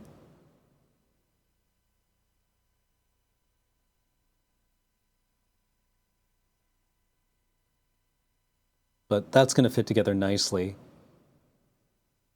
But we'll have to get everything else painted first before we can properly attach it. That's why we test fit things. It's very important to test fit things.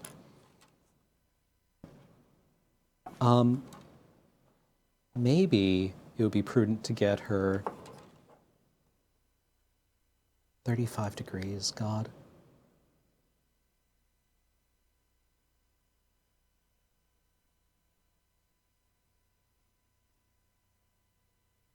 Silver Tower is the new continuity of Warhammer.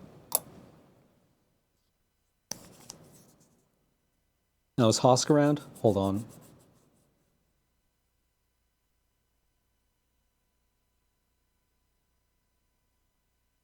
So, just cleaning off. Actually, hold on. Yo, I'll get right on it.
All right.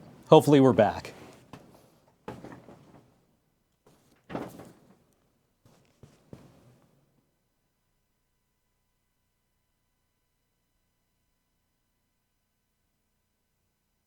Yeah, I don't know how to just time people out. All I know is I click on the skull icon and they go away.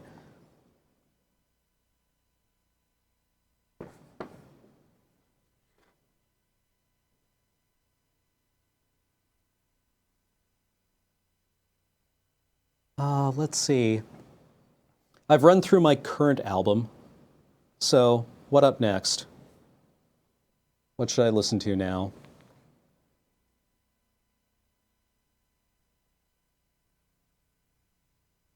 Um, this is really nice. I'm enjoying this. You get to see all my terrible fucking taste in music.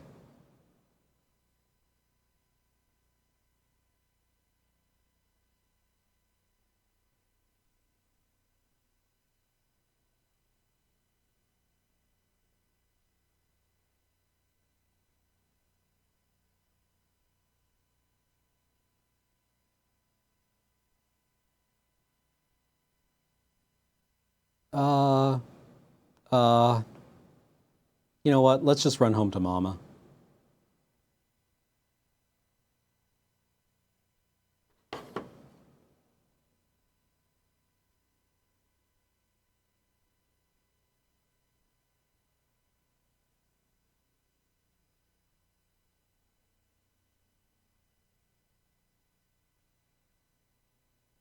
There we go. All right.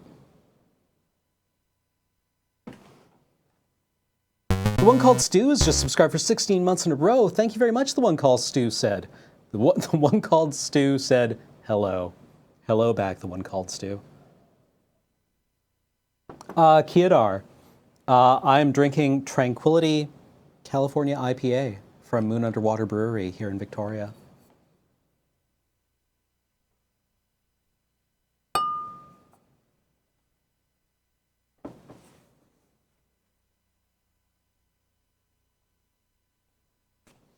Okay, so here we are. I was attaching the Mistweaver's lower body to the base. So we're just going to clear off a little bit of primer. We'll also take this opportunity while we've got the sandpaper out to clear off mold lines.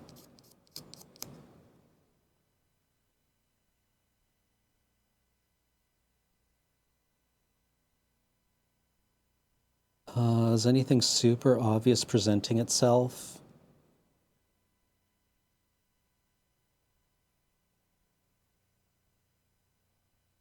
Doesn't look like it. So we just figure out where it's going to go so that she's roughly centered on the base. And then we just apply a tiny amount of cement to the contact points.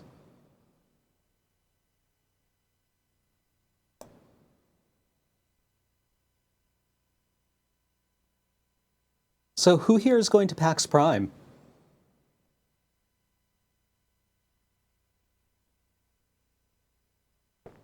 Nova Crux. I'm currently reading Elizabeth Kolbert's The Sixth Extinction.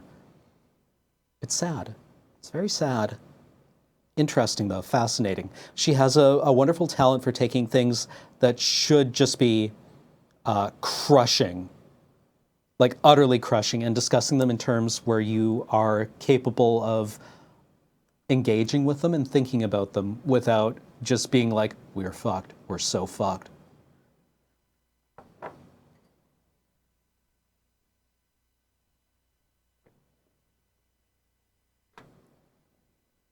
All right, Nurgle. Yeah, okay, good. See you there.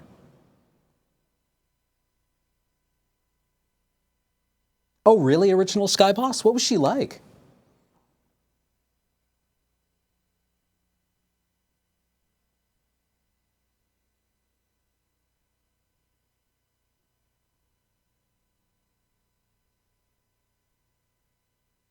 Actually, you know what?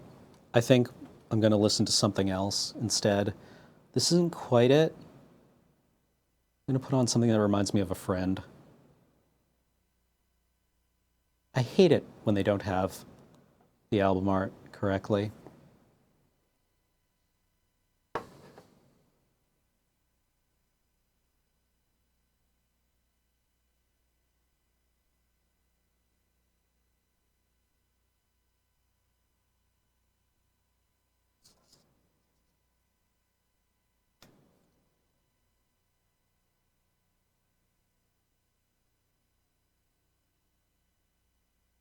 Oh, that sounds wonderful, original Sky Boss. Oh, GCU. The Inventors Fair sounds so sweet. I'm very excited.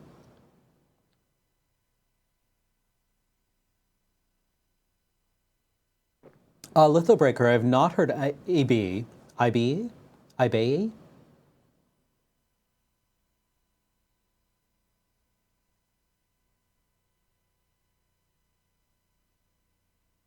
Like, there's one part in the Sixth Extinction where she is conducting an interview with a herpetologist, who are the scientists who study frogs. And this is the first time that she's discussing the fact that in the course of writing this book, the people that she has been interviewing and working with have witnessed like extinctions over the course of the book. And the scientist is saying, I got into this because I love animals. I love animals and I love frogs. And I never thought that I would watch my field of research turn into paleontology.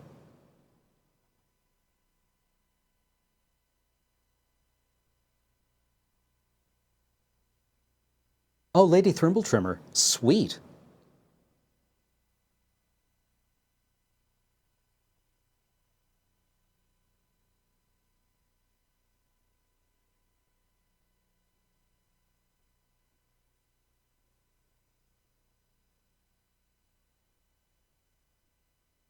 It has made me really, really, really, if nothing else, want to run an Eclipse Phase game. Oh, which reminds me, I'll be running Aten next weekend. And the intention with Aten was always that it was going to be a kind of like quick game. I think Paul's original suggestion for it was like a one-off, like it was going to be one session. And so far it's stretching into 3, but I think after 3 we're going to take a break from it at the very least and move on to something else. And I am really pushing hard to be allowed to run Eclipse Phase. I think it would be amazing.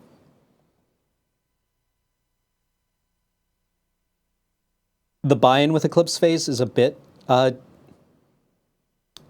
deeper because it's a science fiction setting. And it's a deeply weird science fiction setting. But it's one that I really, really, really want to play in.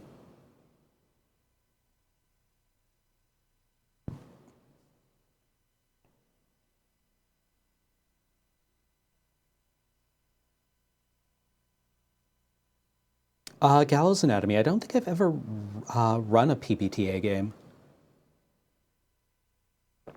I think I could do Eclipse Phase games in 3-hour spots. But the campaign I have in mind would probably last quite a while.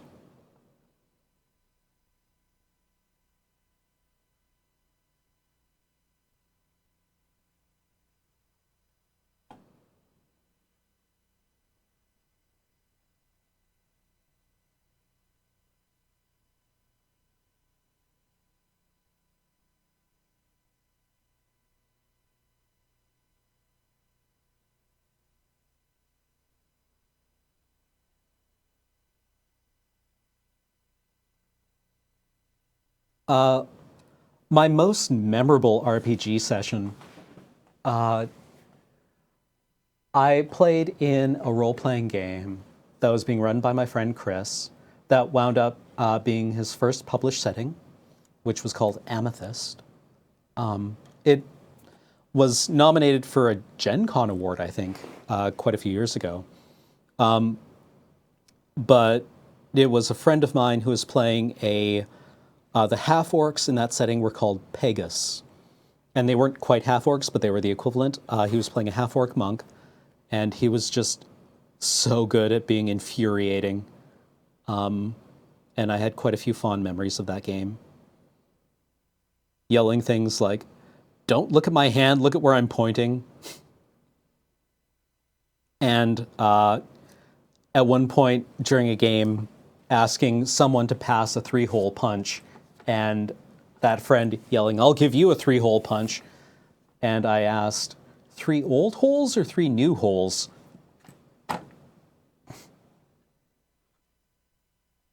Dude, I helped write Amethyst.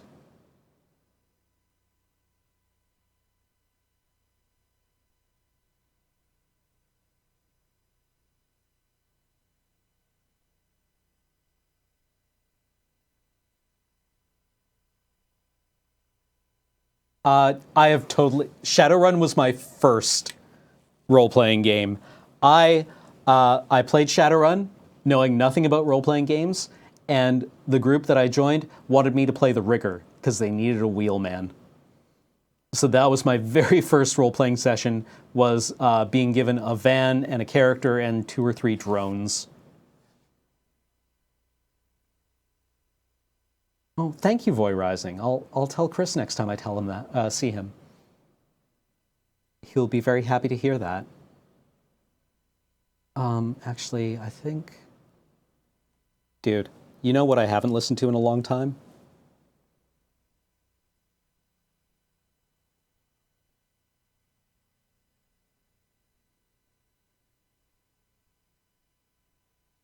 This is such a good album.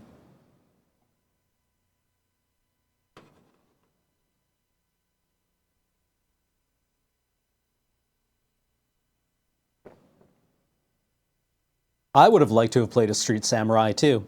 They needed a rigger.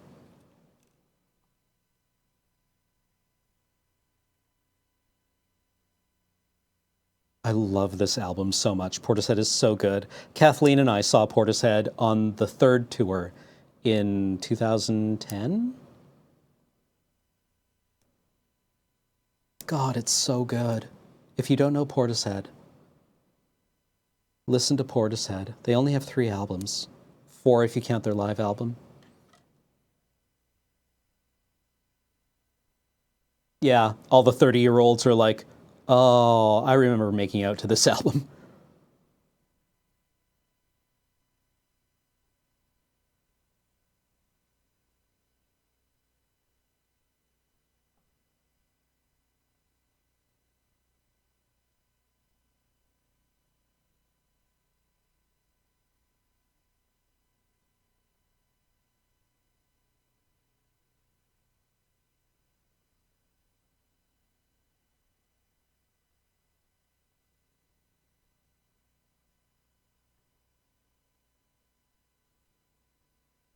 Um,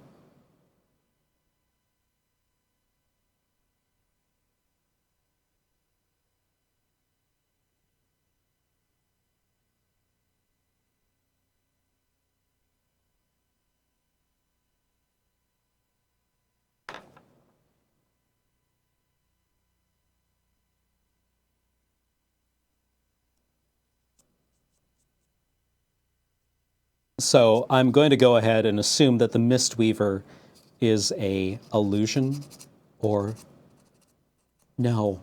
What was the gray wind of magic in Warhammer? In Warhammer lore, there are 8 winds of magic, corresponding roughly to like schools, I guess, in D&D. And gray magic is the magic of motion and illusion. And I'm assuming that that is what the Mistweaver uses.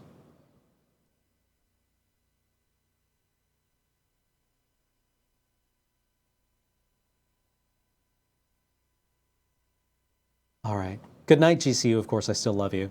Have a good night. Enjoy your pizza. Super jelly. Lag. Ying. Ying. Okay, we have not fully... The Lore of Shadow. The Wind of Olgu. Yes. Oh, all my Warhams nerds. I see you in chat. I see you in chat, Warhams. We are forever bound by our shared shame.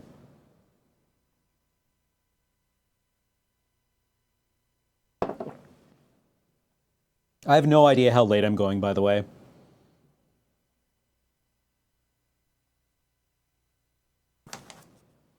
I think my favorite kind of like term of mutual recognition among tabletop gamers was actually from 4chan. where tabletop players are called fat guys because the 4chan's board is /TG. So fat guys. I was really, I don't know. Seems right. With the slashes in the middle. Yeah, exactly at Rocketman 210.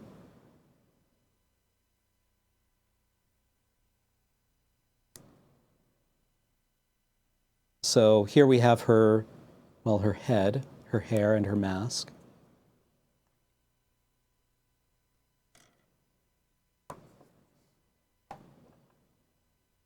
I don't actually go to 4chan, I should point out. Well, that's not true. I mean, I used to go to 4chan when I was an edgelord. Occasionally I go to the high-res forums to look for wallpapers. And occasionally Alex points me to something on K that's just fucking fascinating.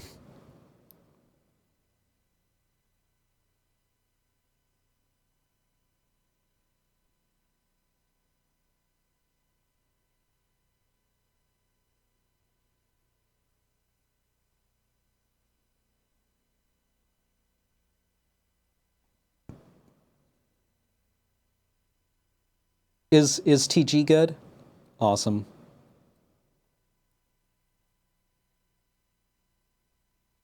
Oh man, Dummy is such a good album. I highly recommend that everyone out there right now go and find Portishead's Dummy and listen to it. We'll jam out together.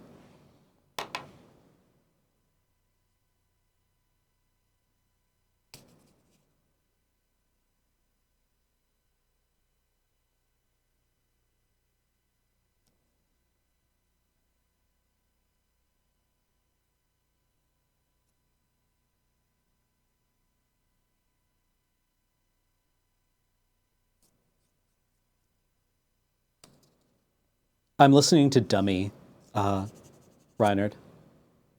Yeah, you have to listen to the whole thing in order. I have this very recent memory of Wandering Star, where my friend Michelle and I were studying in the Student Union building at UVic late one night before an exam. And we had picked a bad place to study because the campus bar was having karaoke night. So we were having just an endless stream of drunk engineering bros belting out Journey's Don't Stop Believin', because it's hilarious, right? It's hilarious.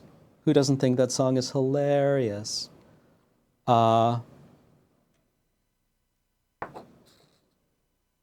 And then somebody karaoke'd Wandering Star, of all things. I didn't even know there was a karaoke version of that song.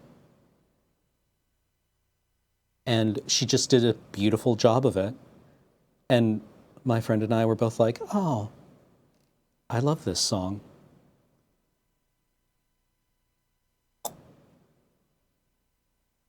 Oh, it's a great song. Journey, Don't Stop Believin' is a great song. It's hilarious. I agree. I get it. I get it.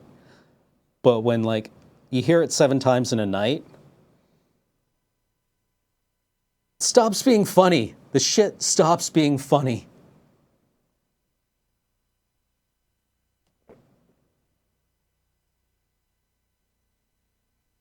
Like, I get it. It's a wonderful song for drunk nights.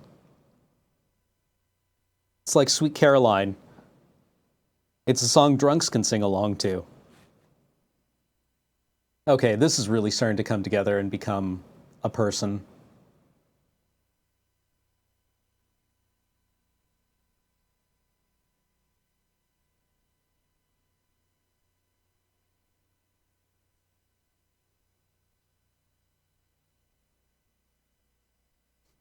Oh man, Blister in the Sun karaoke?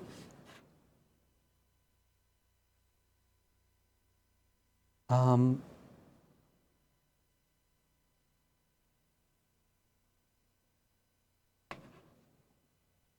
Well, everyone knows the only relevant part of Sweet Caroline, which is ba ba ba.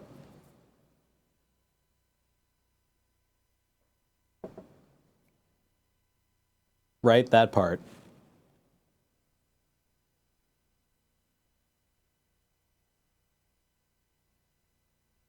See, I want her to be holding her arm more out, like that.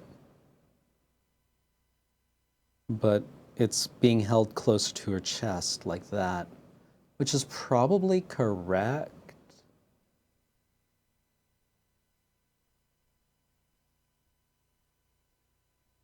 Dude, I was in a bowling alley once with a jukebox. One of my friends put $10 into the jukebox and just put Queen's Bicycle on. It was a 10-cent jukebox. They unplugged it. They just unplugged the jukebox.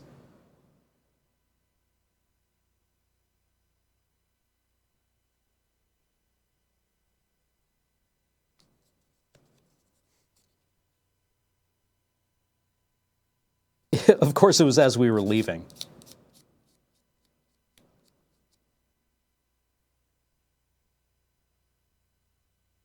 Yeah, jukebox denial of service attack. Wow. Yeah, that's really good, Delta V. That's good. I mean, God, that was like 15 years ago. In case you're new to this entire experience, I'm super old. I'm like 50 years old.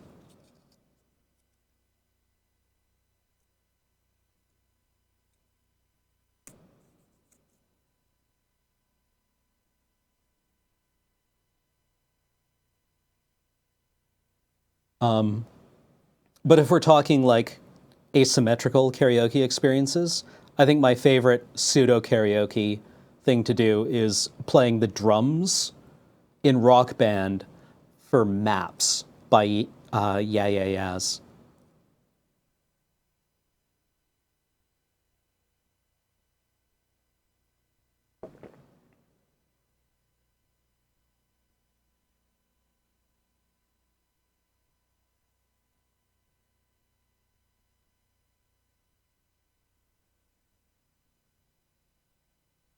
Oh man, yeah, that Nightmare game was bad scene. People are now trying to put my age into the wiki. Somebody was like, I looked at a super close up of the video, and now I know Cam's age.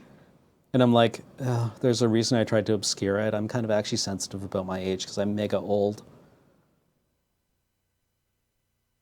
But W/E.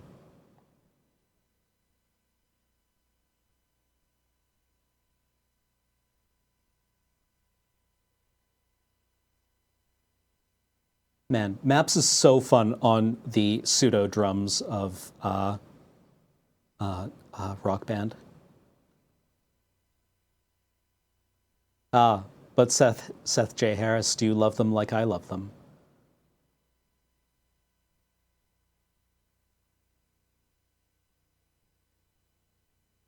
I'm really torn on whether I should attach her arms right now.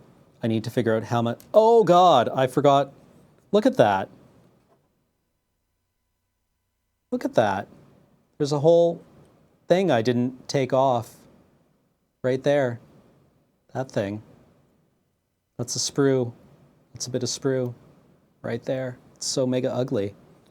Okay, we're going in. We're going in. Hopefully we can take it off without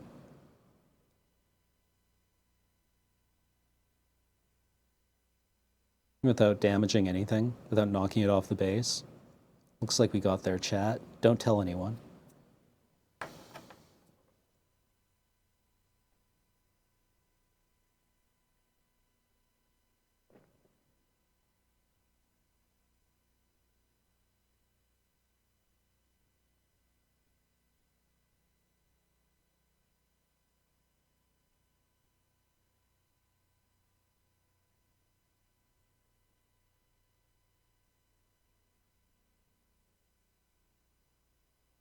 Oh God, Kaidar. Baron Samedi. I'm really actually kind of uncomfortable with Baron Samedi in Nightmare. Because apparently the line is, I can dig it, right? Instead of, yes, my gatekeeper, when they call on you. It's like, I can dig it, Baron Samedi. And it's like, Oh man, Baron Samedi is actually like, what is it, the Hugin of death?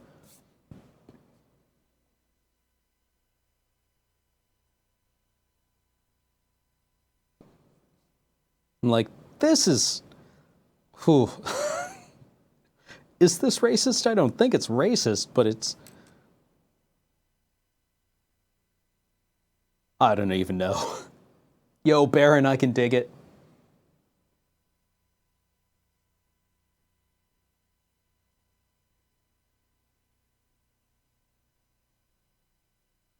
This album is so good. You should listen to this album. I wish we could all listen to this album together.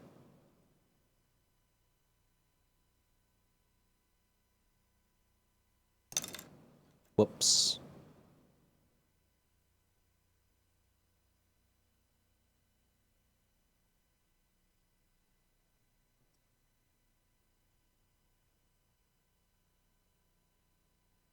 Ugh. Man, I need to get on my PhD. I really need to get on my PhD.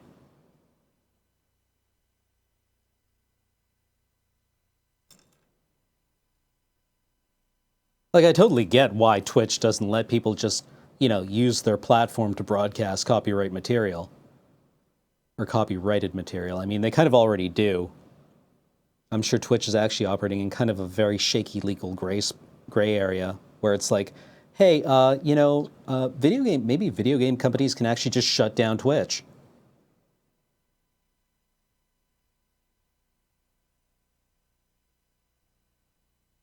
So I'm gonna actually just take the plunge here and attach her arm.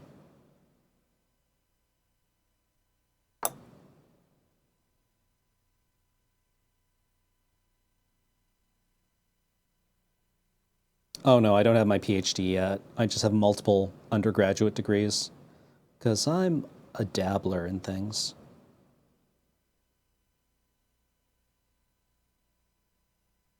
It's a trap seconder. That's what I've heard from a lot of people currently doing their PhDs. They're like, yeah, it's hell. It's actually totally hell.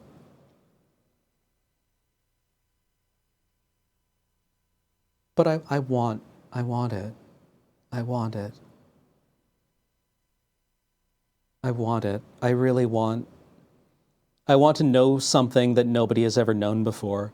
I mean, technically I already do because my honors thesis was independent research. I should publish that. I know something very small that the universe didn't know before I was here. That's an interesting feeling.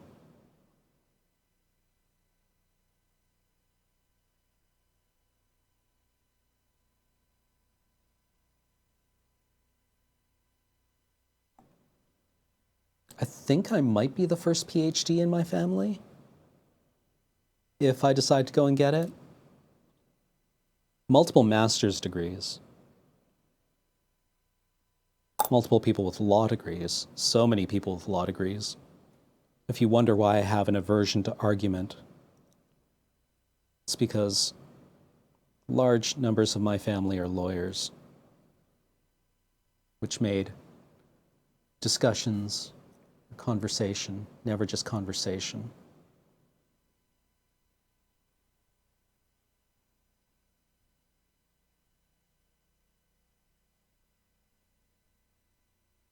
Aha. I think she's supposed to be holding her staff.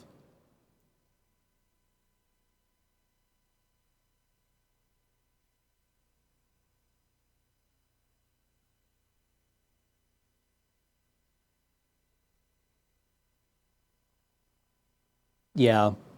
I mean, I wrote my LSAT the year before I decided to come back to Victoria to get my degree in chemistry. I wrote my LSAT, and I'm not going to tell you what I got on it, but I performed well enough to get an offer at a prominent law school.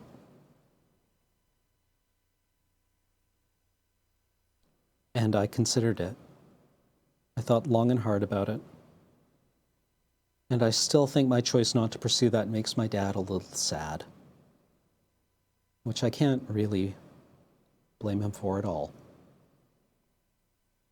but I did get an offer and was like, no.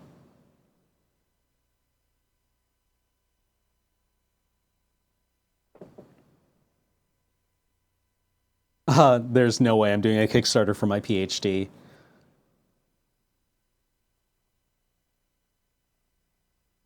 That that's weird. That's way too science fiction for me.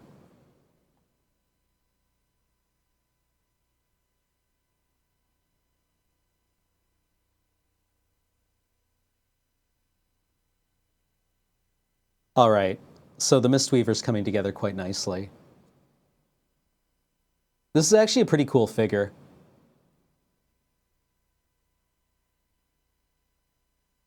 I really like the blank-faced mask. She reminds me a bit of a Warhammer 40k Eldar Harlequin.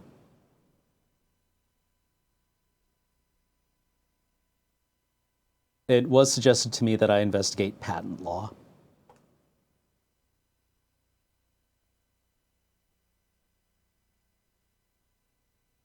It was kind of a hard decision not to go to law school, or at least not to pursue it a bit more diligently. It would have been very expensive. I'm not sure I would have been able to actually afford it. I would have had to come up with a lot of money to do it. But I don't know. I think there is something to be said for. I don't like fighting, but I enjoy passionate argument made in good faith. And as my parents and family were very, very sure to point out to me, not all lawyers work in the courtroom. There are many careers to be had with a law degree that do not involve you constantly arguing with people. There are many important jobs that need to be done that do not involve the courtroom.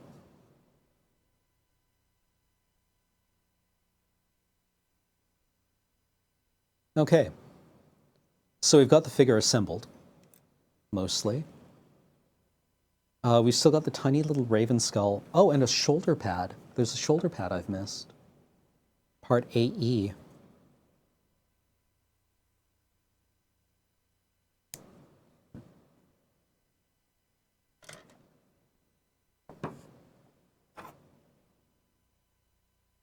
Really, Raving Penguin? Well, I hope it went well for you, if nothing else.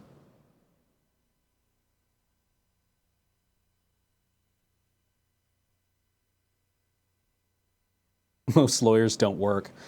Yeah, I mean, that's also the risk.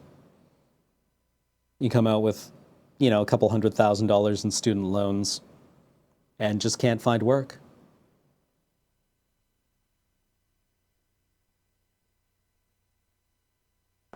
Goodbye. I just dropped something. Everything's fine.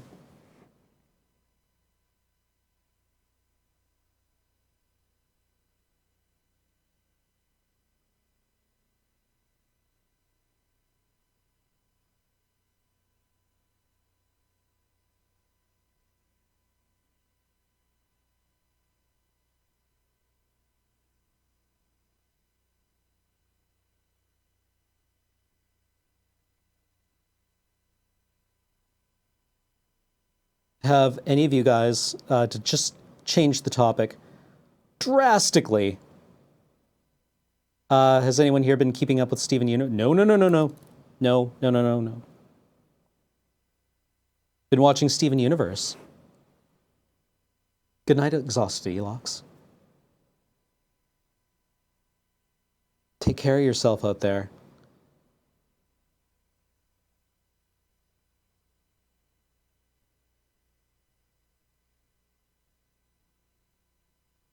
I get the impression that this shoulder piece is supposed to cover up something.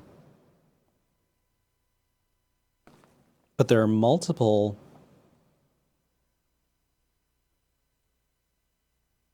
Aha, there we go.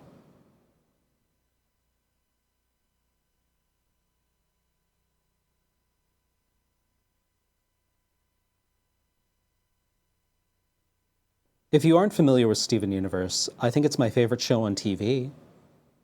I really, really, really like it. Um, what's everyone's favorite episode, if you are watching it? My favorite episode is Rose's Scabbard, because it's where Pearl comes out of the closet as being really, really, really fucked up.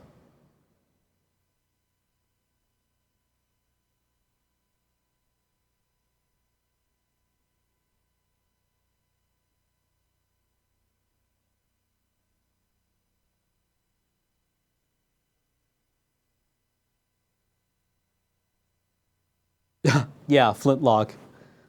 Evangelion references out of motherfucking nowhere.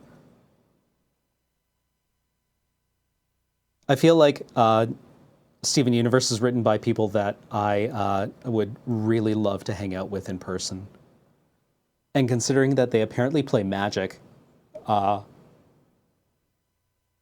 that's very exciting.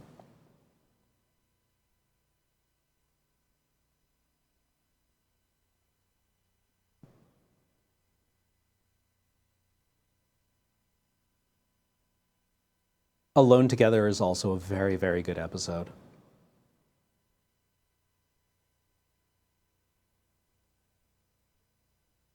What happened at the Comic-Con panel last week?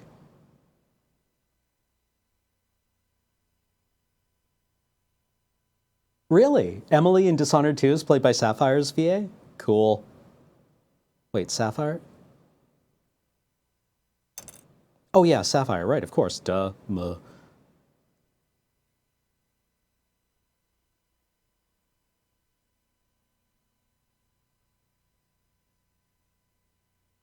Live concert by the voice actors. Oh man. Oh, is that where that where the performance of the complete Love Like You comes from? I've Togashi Naruta. I've rewatched my favorite episodes multiple times. I think it stands up very well to rewatching. It is a very deep show that rewards carefully paid attention.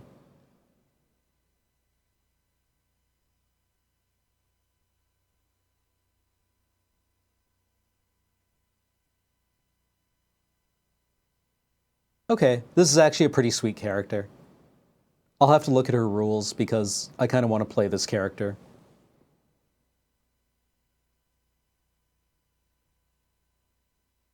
Apparently she's also like 8 feet tall.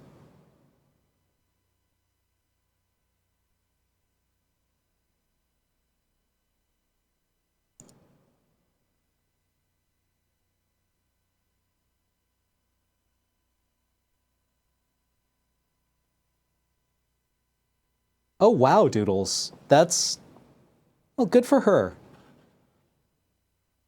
It seems like a good community to come out to.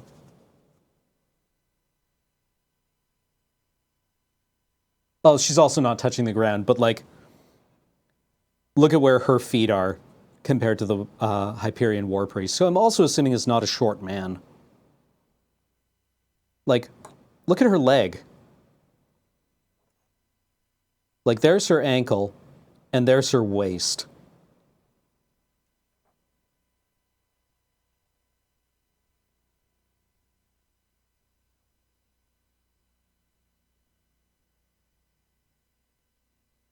Oh, well, thank you very much, Big Bad Kaiju. Good luck, good opens at your sealed.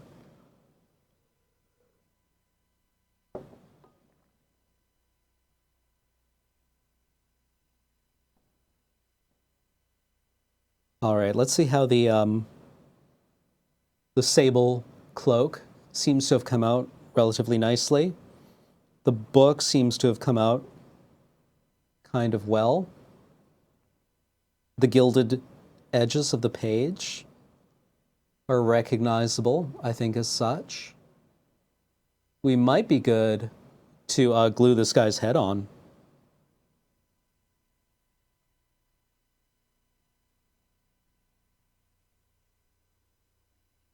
Aha! However, we are not. I've just noticed something. The bookmark. The bookmark in his book, right here, is completely unpainted. Let's solve that problem, shall we?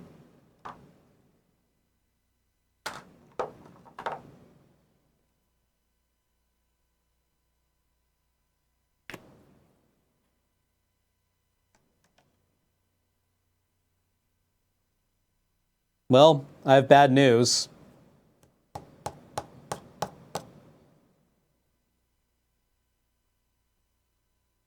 Oh, wait, wait, wait, wait.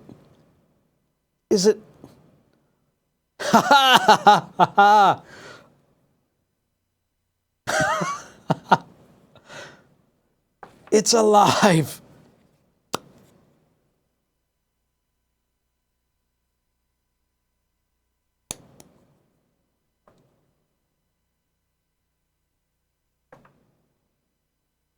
We don't even need very much of it.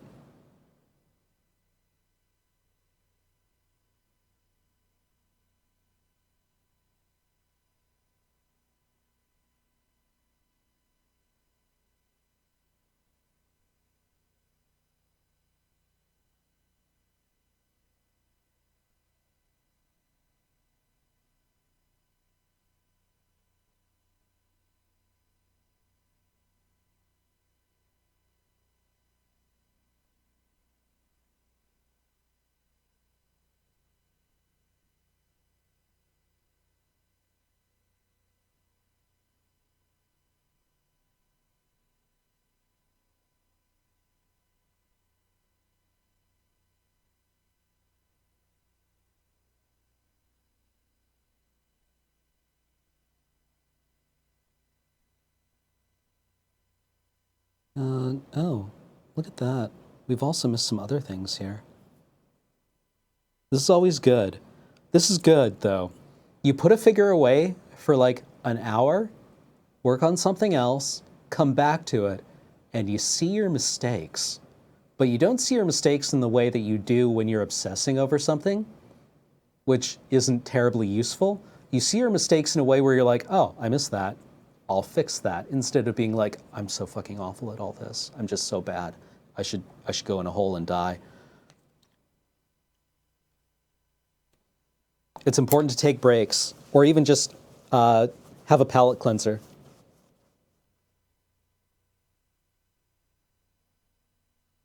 Oh, well, have a good night, Greshex. Tell Kate I say hello. Once I'm done here, I'll throw to her, I guess, depending on which other lure people are streaming.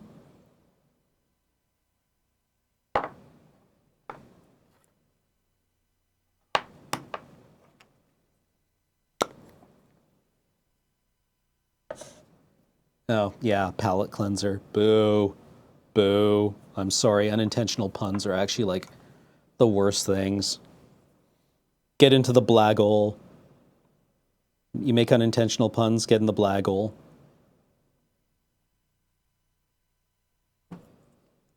See, you see shit like this, where you've just missed entire parts. Buddy on my side, and surely that ain't right. This album, you guys, oh my god, this album.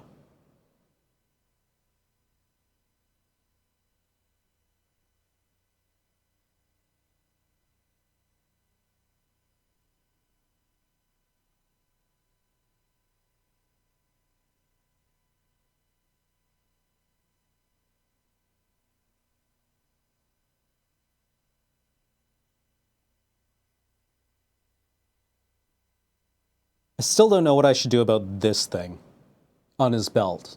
I have no idea what to do with it. I don't know what it's supposed to be or how to paint it.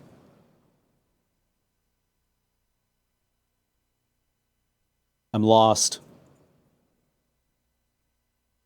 I'm lost on that topic.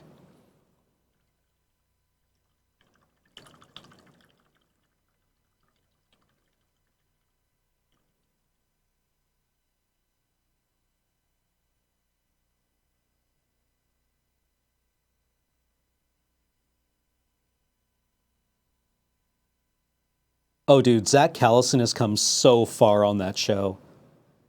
like he was never a bad voice actor, but he is 100% defined Steven. Like he's found like well, I mean like saying the voice actor has found the character's voice is not really useful. But he has done tremendous work with that character. And it was really fascinating in one of the episodes from this season, listening to another voice actor try to do an impression of him.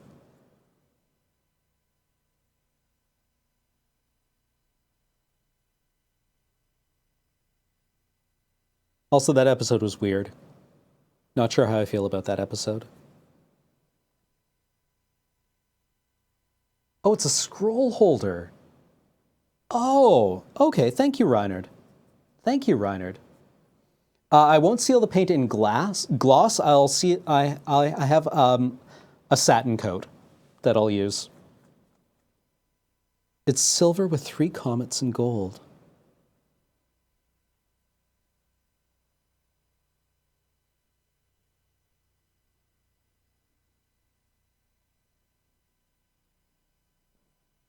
Yeah, the Lars episode was problematic, especially considering what I mean. Like this is bringing outside knowledge into that episode, but like Rebecca Sugar saying that Lars is based on a person she like had a crush on in college, and that Sadie is kind of based on her. It's like, well, there's something going on here.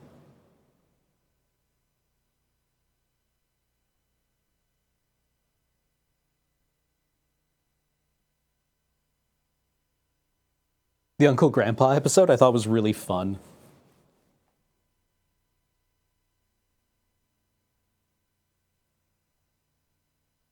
Hmm. Okay.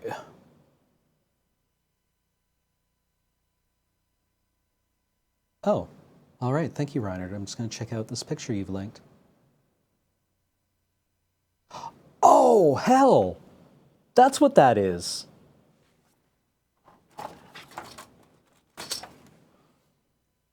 I've forgotten something. That's what that's supposed to be. There's a hammer. There's a hammer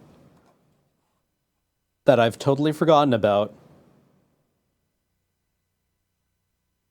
that is supposed to hang on that sling on his belt. Like that. That's what that is. Glue's on right there.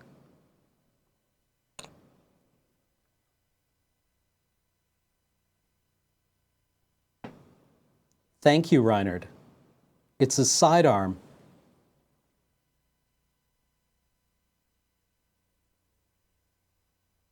Oh, it's not a problem. We can fix that easily.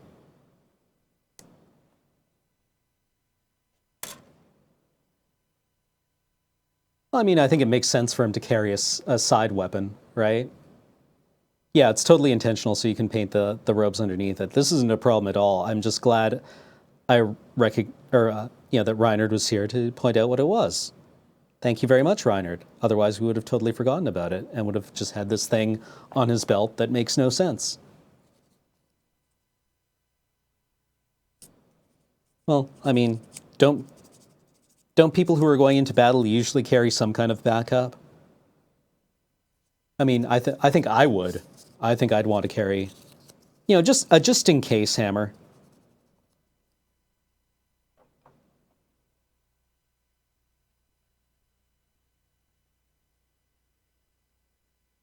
Maybe maybe this is his wakizashi hammer.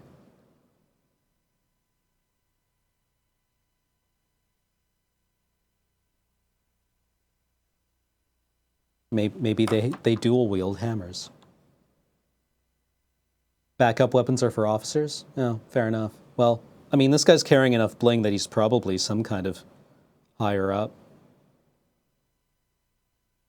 So it'll just go on right there. NP.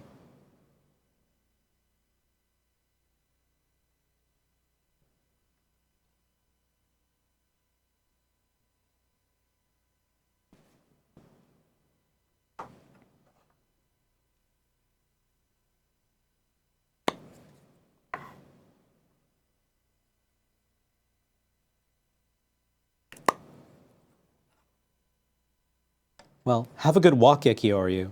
Don't don't put yourself at risk for us.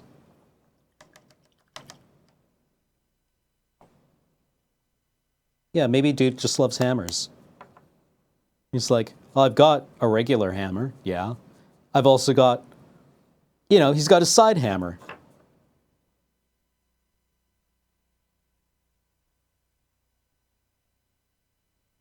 You just hope your side hammer never texts you where your regular hammer will ever see it. Jokes.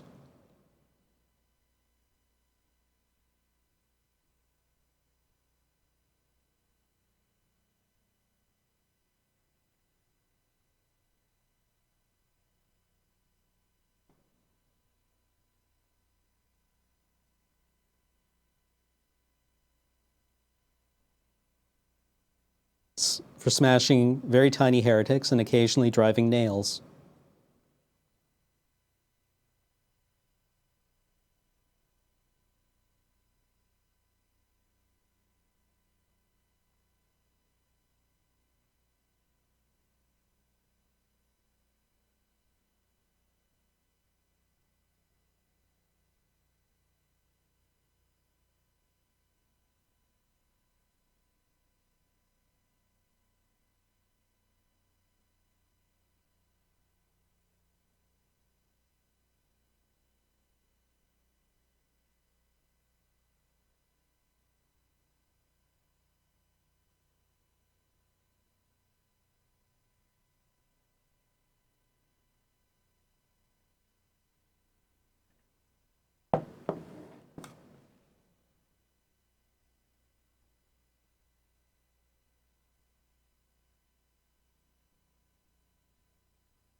Well, we've got this paint out. Is there anything else I can be touching up here?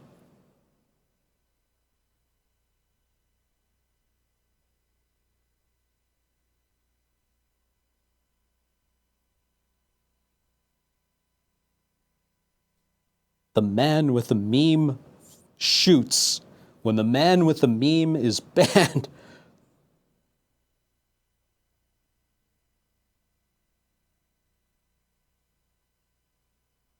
Yeah, I think we're doing okay here.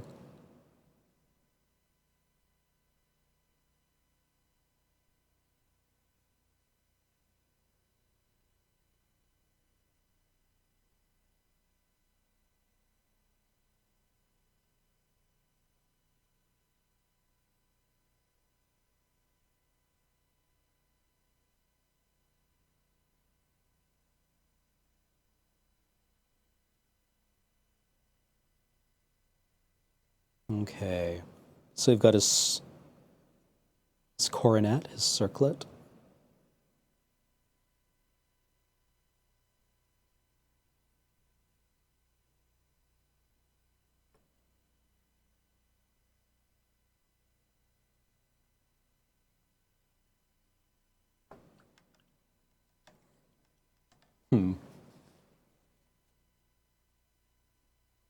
My favorite version of the when all you've got is a hammer, everything looks like a nail was after the Brexit vote. Laurie Penny, who is a journalist that I really enjoy, wrote an article where she said, when all you've got is a hammer, everything starts to look like David Cameron's face. When she wrote about, why people voted the way they did. When all you can afford is a hammer.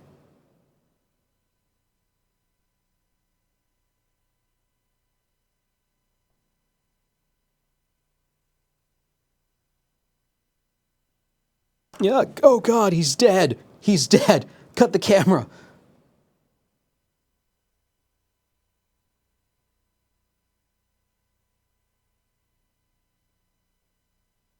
I'm not sure I've read her piece on the RNC. I just really, really enjoy her writing. I think she's a wonderful journalist. Okay, I think this guy's probably closing in on completion. I just need to do something with his book now. So here's the deal. Ink on a page like this at this scale will not be black. It will look like something else. It will look dark red, or maybe not even very dark. Okay, the album is over, so we need to go to something else now.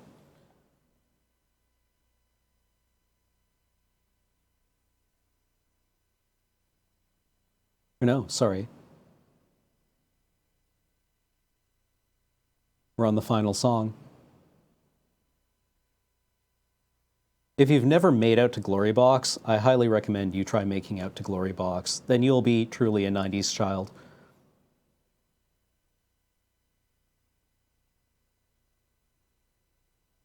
Crystal Castles? I don't actually have Crystal Castles on here. Although I do like them quite a lot.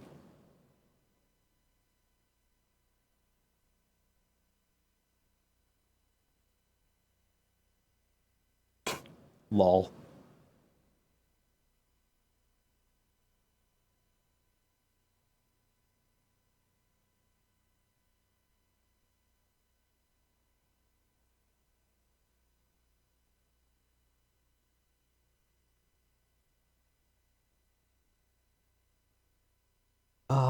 God, I need something.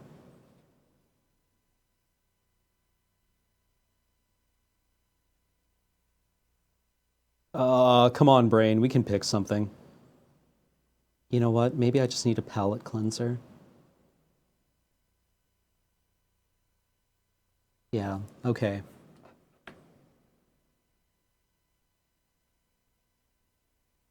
Really, Rocket Man 210? Well,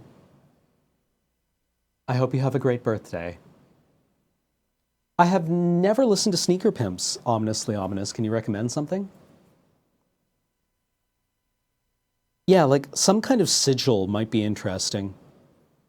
Although I'm not certain I can actually do much for the complexity of a sigil. They're supposed to be complex, right? Like that's the entire idea.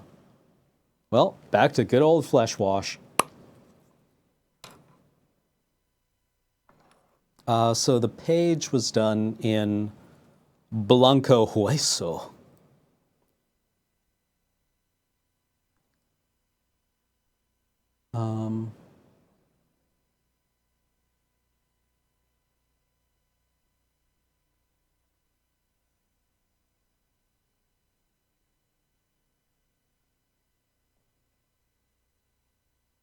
Sorry, I'm just kind of grooving to the music and totally forgetting that you can't hear it.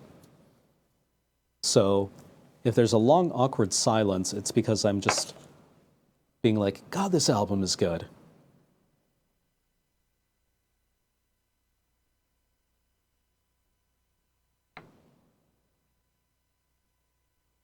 We don't even want it to look that different from the page itself.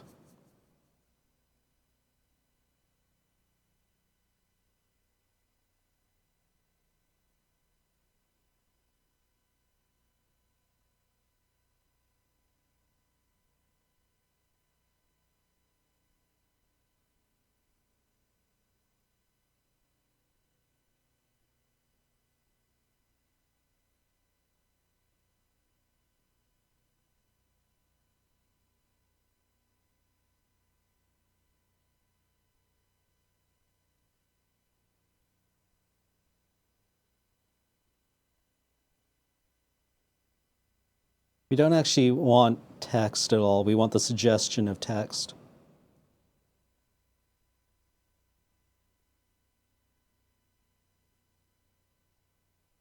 And we'll go along and clean it up afterwards.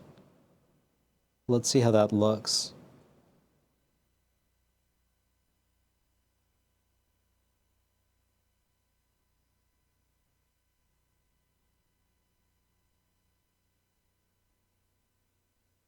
Draw a dick butt.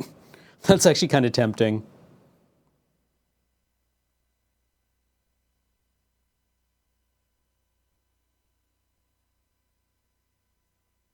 Just do a tiny, tiny, tiny Bosch painting here.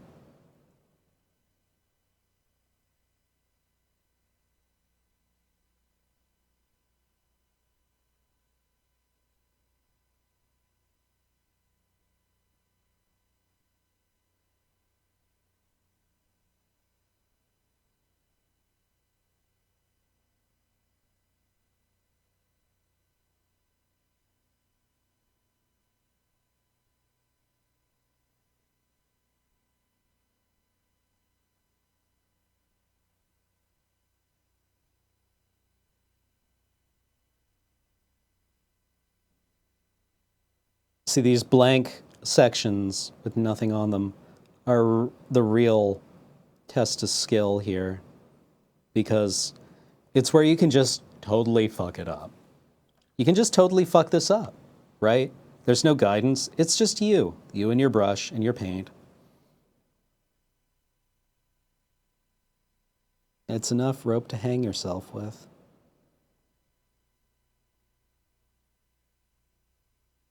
It's terrifying. It's totally terrifying.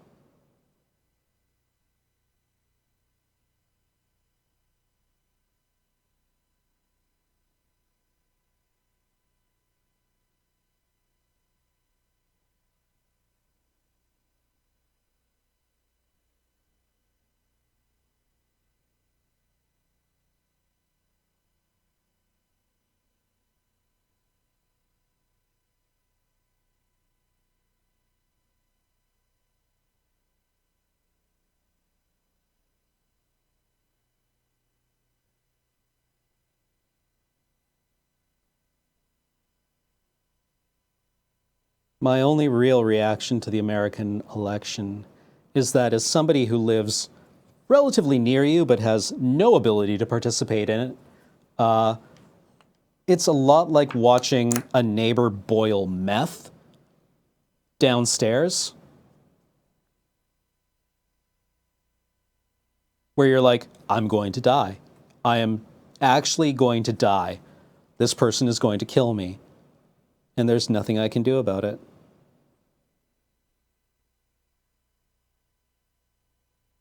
I'm going to die. And I can't imagine how terrifying it is to be a member of a vulnerable population in the United States right now, with people like Trump running around in positions of power and people cheering them on. Mrs. Blakeway, recommendations for where to start painting miniatures is to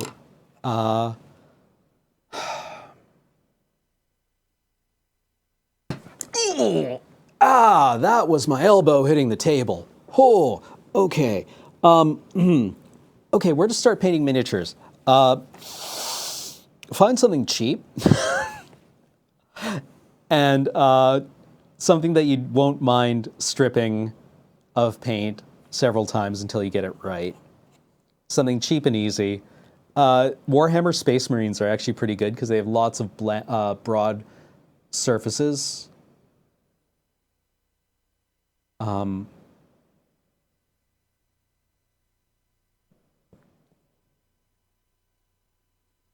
Like 40K Space Marines are actually pretty easy to paint well, because they are, again, they're mostly armor. They're actually pretty fun to paint, and they're reasonably cheap.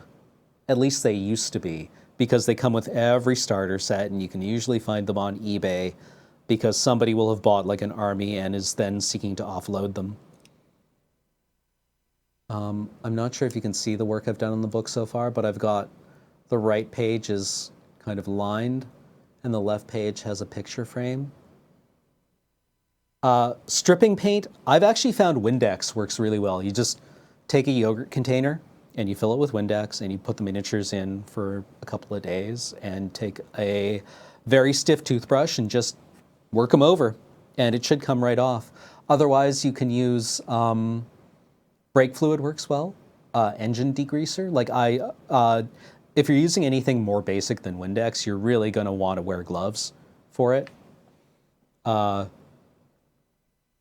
Reaper still makes metal miniatures, I think.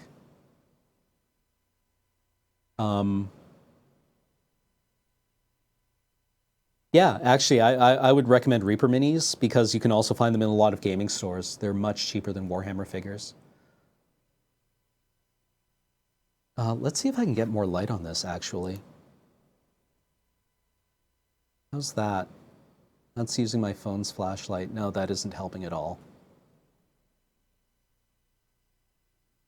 No, yeah, that's just more problems. Oh well.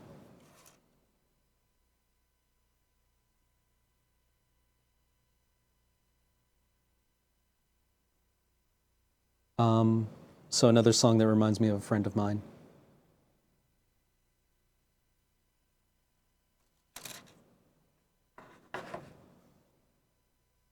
Yeah, and always when you're painting new miniatures, put a lot of work into prep, right? When you're painting, when you get ready for a new miniature, just clean it with detergent first, warm water and like dish soap, because when they come out of the mold, or not when they come out of the mold, but the molds have to be coated with something so that the miniature doesn't stick to the mold, and that comes off and it stays on it, and it's kind of oily, and your paint is probably water based, and it makes it difficult for the paint to stick. So just wash them down.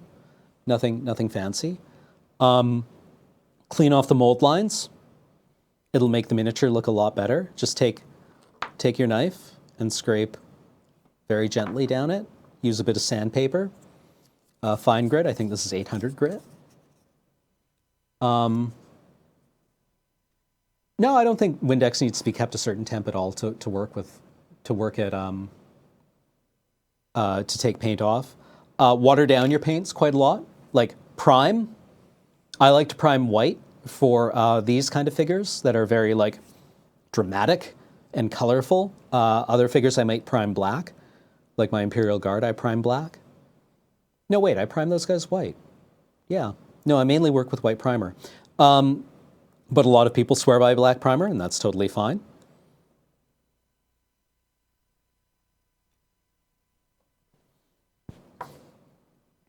And yeah, don't be afraid to like look at something and be like, this is not turning out how I want it to. And I'm just going to take a step back here and see if I can salvage it. And if not, well, then we will work on something else. And that is totally fine. It is totally fine to take a step back and go, I'm just going to cut my losses here.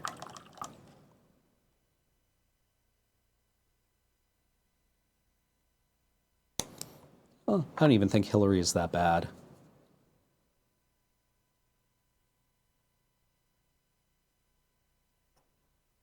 She's not exciting, but she's certainly not, well, I mean, like her foreign policy, the drones thing.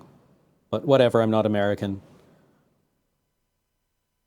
It's probably not super useful to talk about it in chat. I'm not going to tell you what you can and can't talk about that isn't against TOS, but like, maybe it's just super scary.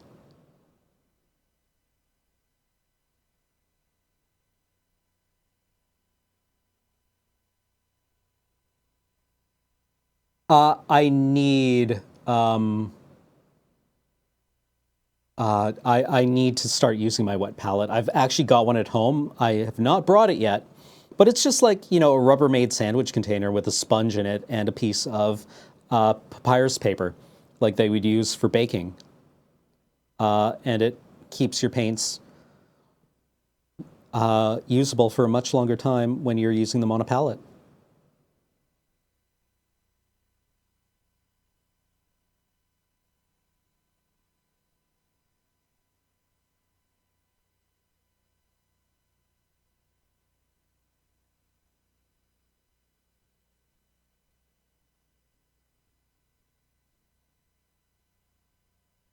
All right, so the bookmark here.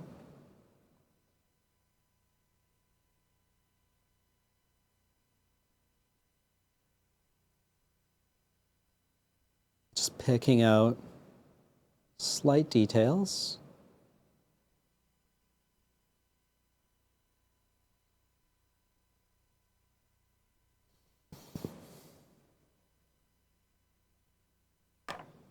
Yeah, you wind up using much less paint with a wet palette. They're really good.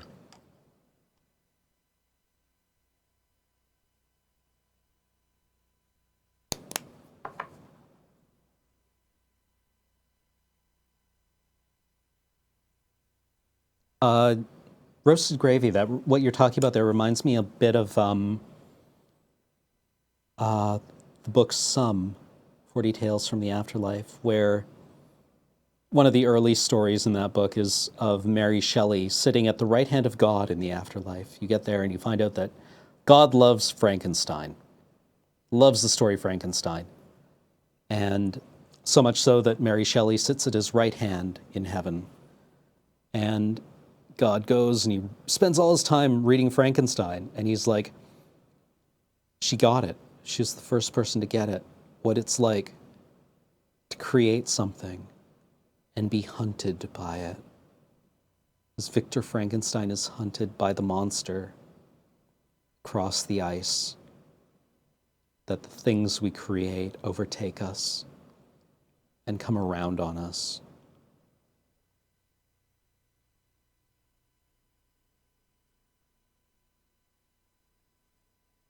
And that we never once controlled them.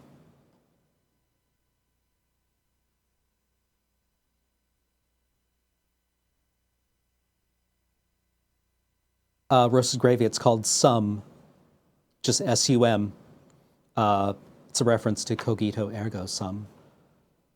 But it's just a little thin slip of a book written by a neurologist named David Eagleman. And it's just like little page-long stories about what happens to you after you die. And if you're worried about it being very Christian, it's not. It's not. It's very kind of irreverent.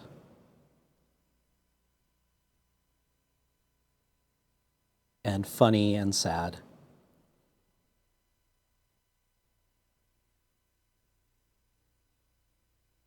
It's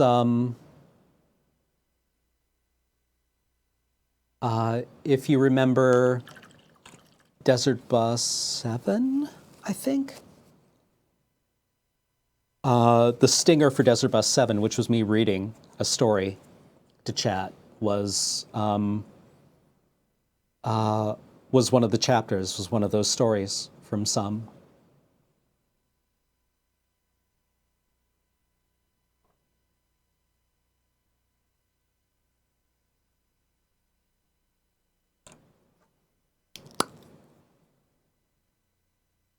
I think Hillary is actually quite a bit, quite good. I mean, she's not exciting, but I think in your current field of Democrats, minus another Obama presidency, she's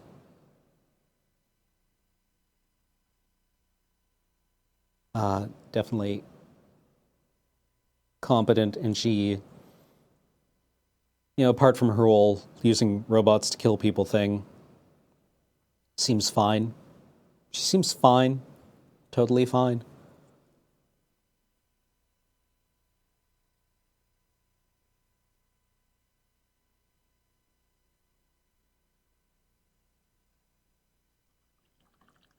Oh yeah, Shanemus, wait, you listen to Wiretap?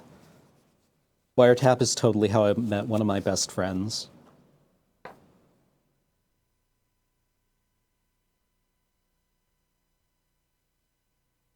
I'd always heard that the Illinois Democratic Party actually approached Michelle Obama about running for state senate first. And she was like, there is no way in hell. And Barack was like, I think I might like doing that.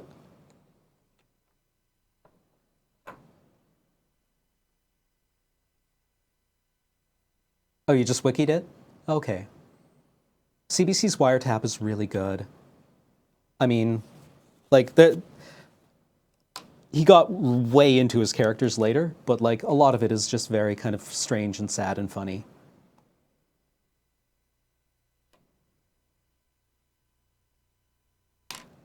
I'm not really familiar with Garrison Kaler. I'll have to look that person up, Lysander Gustav.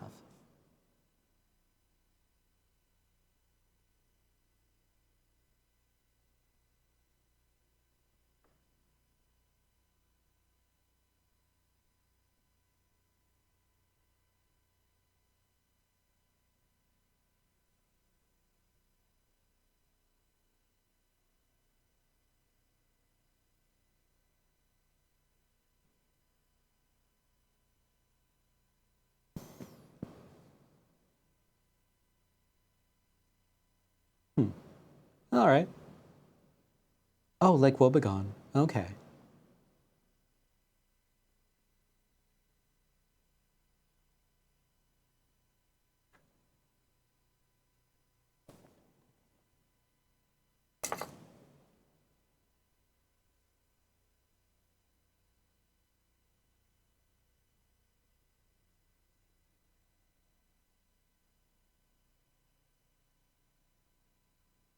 What next?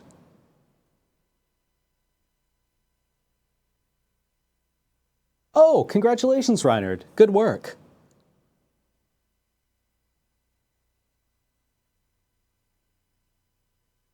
Oh man, have you ever seen the video for Eclipse Blue by No Such Thing?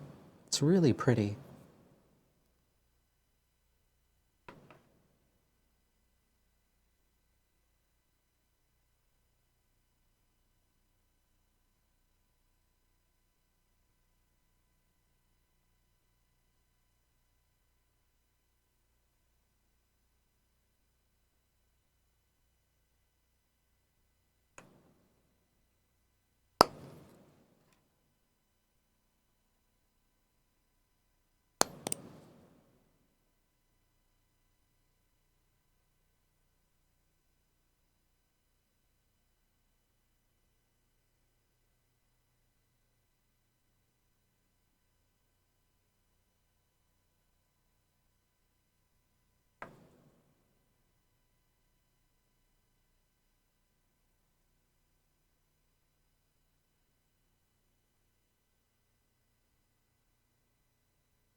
Hey, we do what we can, Roast Gravy. Glad you're here.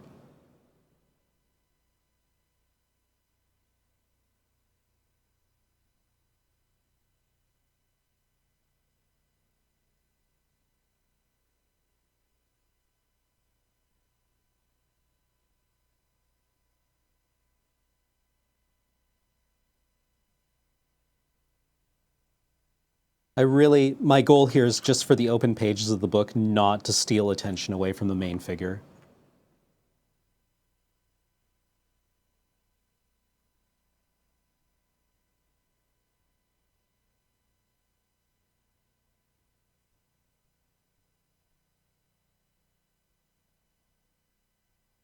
Oh, yeah. Moving to Canada, immigration is difficult even for Americans.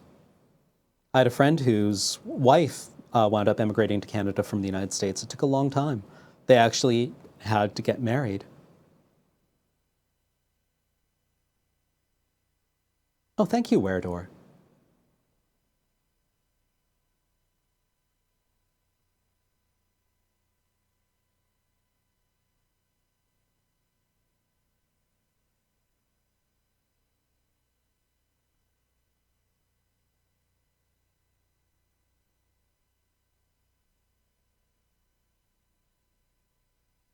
Okay.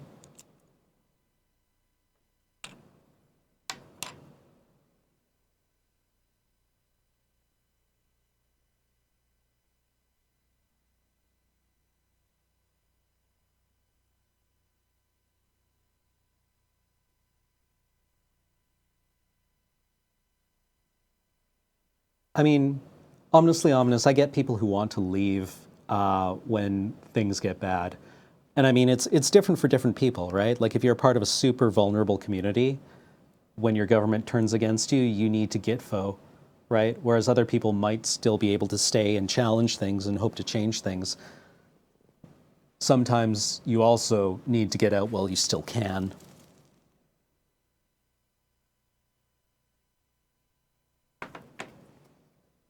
Well, thank you, Revenant77X. Okay, so I'm just going to paint up the grip on the guy's, side hammer. Then I think we might just be ready to call this one a wrap, at least on this figure.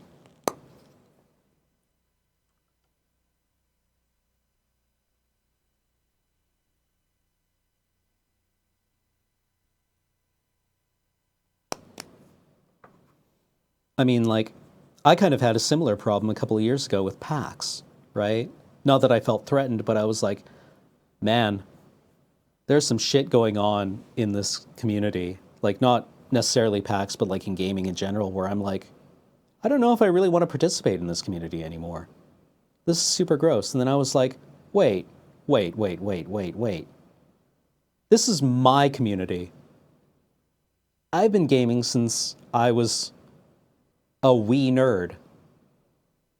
I was here first, and I'm going to hold my ground. And that was my privilege because I wasn't actually under much threat, right? And I decided that I was going to make as much of a safe space as I possibly could. And have I done that? Not really. But I'd like to think that I did slightly more than nothing. Maybe that's wrong.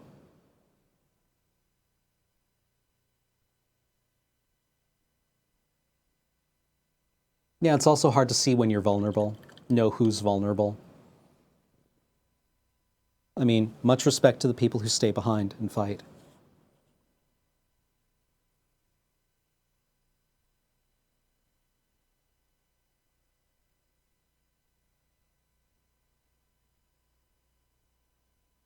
Well, I do what I can.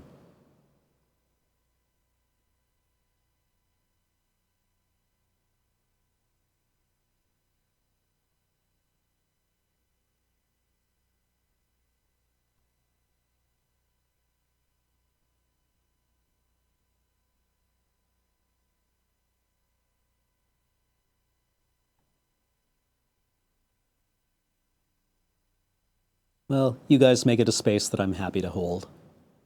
So thank you.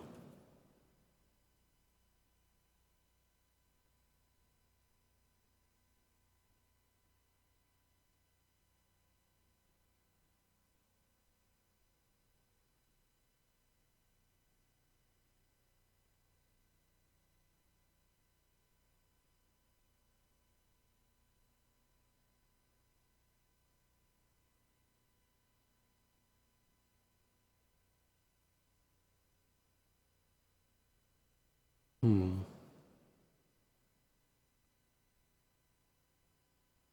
Anyway, say you guys want to pivot the conversation, or do you guys feel like we're ready to pivot the conversation? I mean, not that we shouldn't be talking about these things, but maybe we want to talk about something a bit more chill.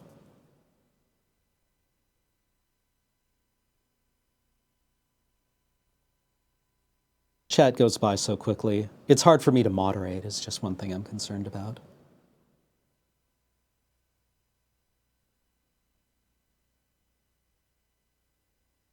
Well, I mean, you're all great, and I like you all very much, and I'm glad we're all here together. Not to say that these aren't things we shouldn't be talking about, but I don't know.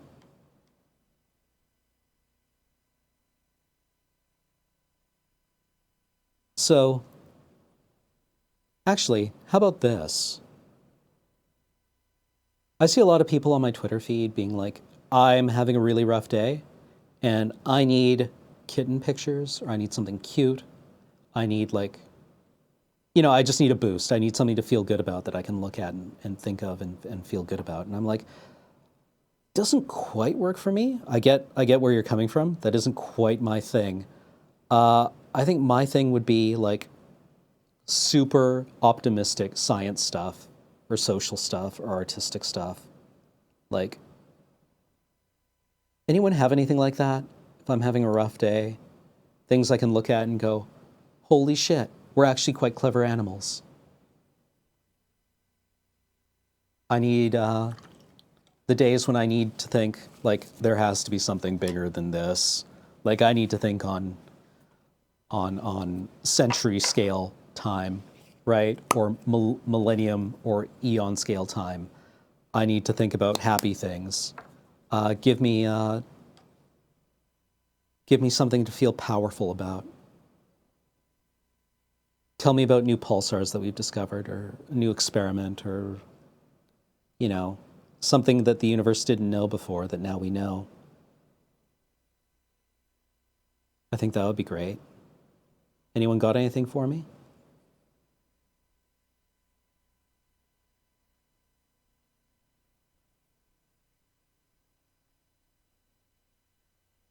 Yeah, Carl Sagan's Cosmos. No, yeah, Kiadar.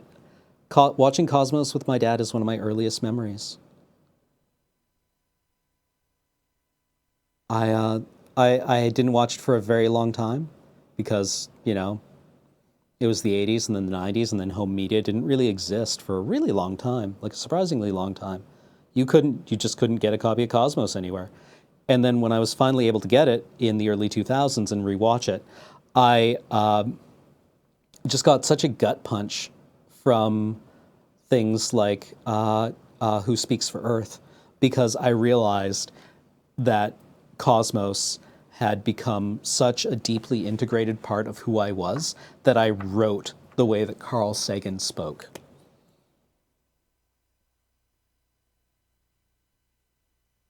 Like it had crept into so many different aspects of my life on a level that I'd basically been plagiarizing Carl Sagan in one way or another for years and not even really realized it.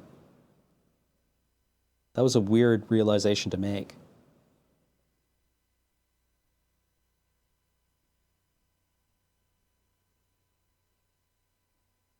Solar cells that eat up CO2? Oh, that's really cool.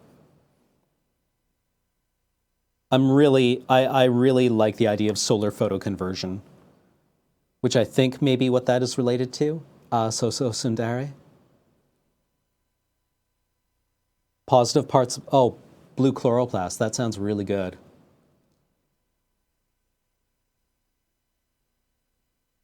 Yeah, Kiadar, I get it, I get it. Who Speaks for Earth is just belch. It's such a powerful thesis for the importance of being human, or a powerful defense of humanity, I guess what I'm getting at. It's a very stirring defense of what it is to be human at a time when being human was a thing that maybe we weren't going to be able to do for much longer. And the early 80s were a very, very scary time.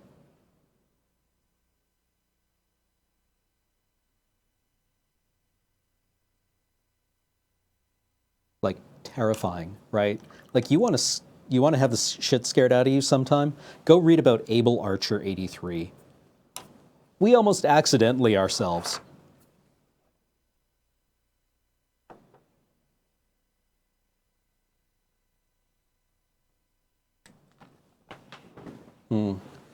Water bears? Yeah.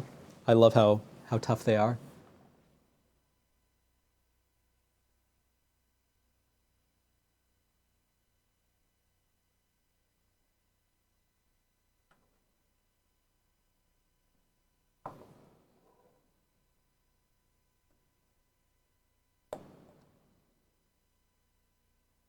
Sisyphus NZ. True. Yeah.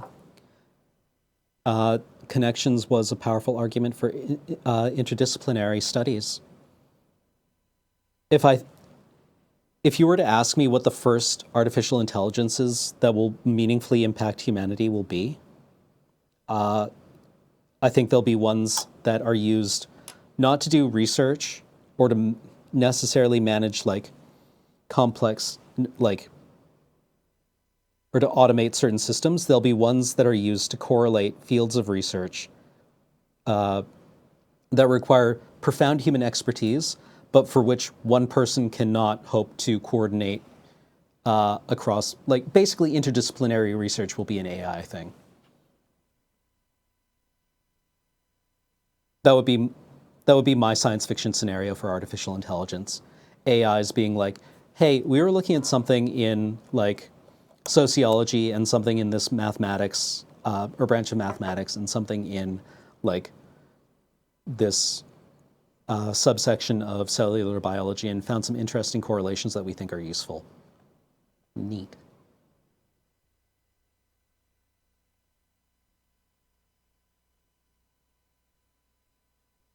Able Archer was only a simulation that NATO ran. It was a war game that NATO ran.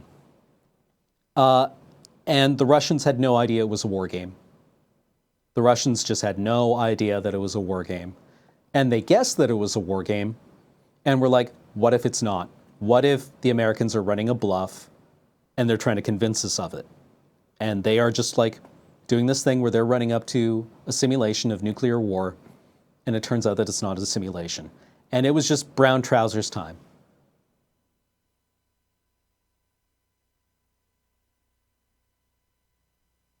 Oh God, fail hammer. The captain of the USS Vincennes, which, if I'm remembering correctly, was the American cruiser that was responsible for shooting down the Iranian passenger jet in like, what, 1984, 85? I'm Sajuk's jet. I'm sorry, I can't pronounce your name. I'm not familiar with Watson.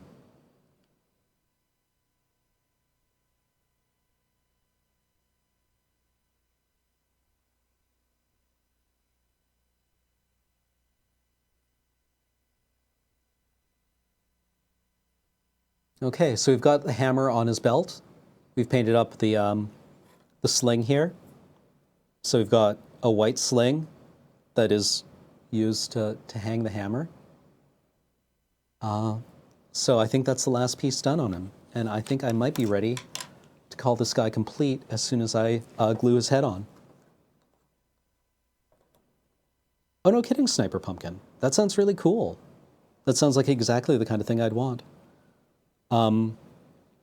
Spoilers, if I ever do run Eclipse Phase, one of the things that will drive the AIs nuts is that they actually follow through on Lovecraft's line about the saving grace of the human mind is its inability to correlate all of its contents.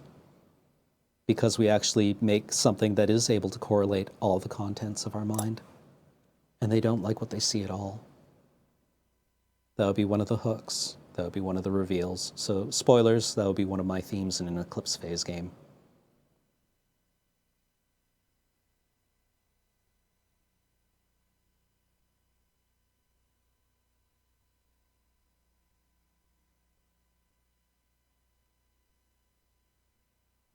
Oh, okay. Oh, Watson. Yeah, right. Yeah, the one that won. Okay, yeah. Okay, the one that won Jeopardy. Yes.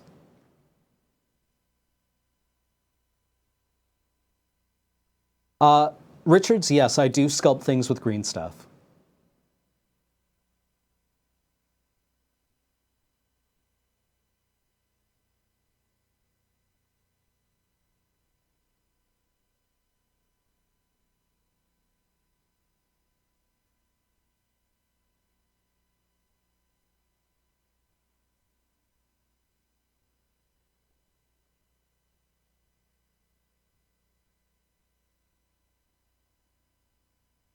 I don't know. Does that seem like a good idea?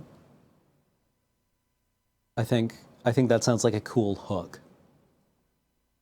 That the exurgent virus in Eclipse Phase just kind of opens the eyes of something that can grok things in a way.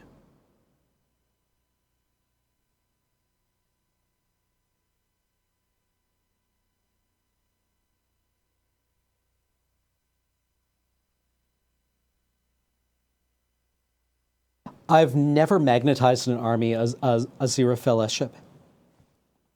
Azira Failshop. Failshop. I'm sorry, I'm totally going to need a pronunciation guide on that.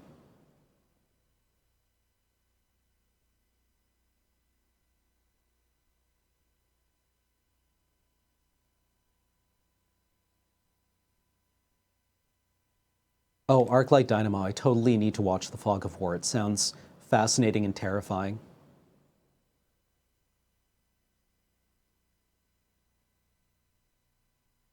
Aziraphale shop. Oh, wow. Okay, yeah, thank you. Right. I really need to read more Neil Gaiman. Or, no, Terry Pratchett. Good Omens is Terry Pratchett, isn't it?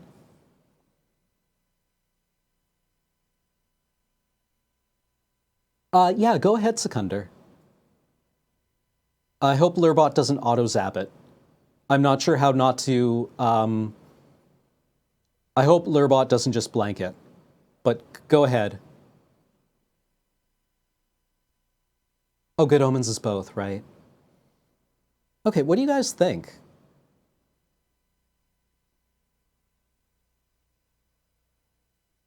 Like, okay, like this lighting is really hard to work with here.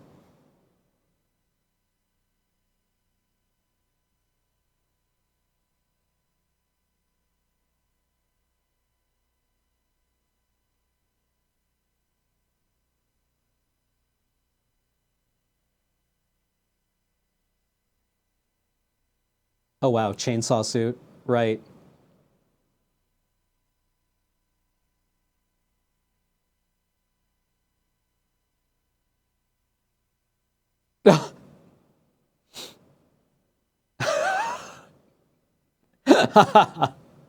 Oh, chainsaw suit is so good. Thank you, Seconder.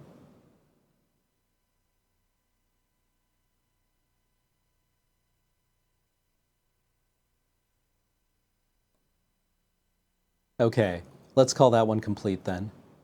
I'll come back and do his base when I do the rest of their bases. Uh, 21. Oh, wow. Is it 9:20 already? Holy crappers. Okay. We might just have to call it there, actually. That we might have to call it there.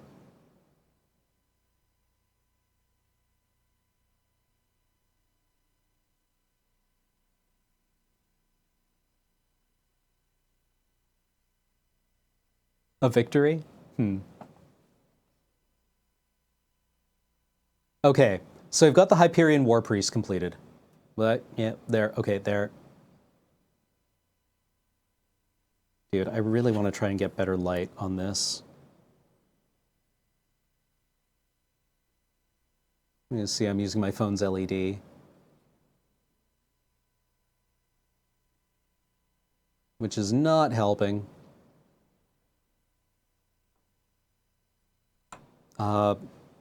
But we also got the Mistweaver assembled, at least.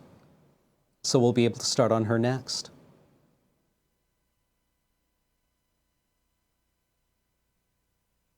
Oh, Vorox 4, you're thinking of This Is Not a Place of Honor.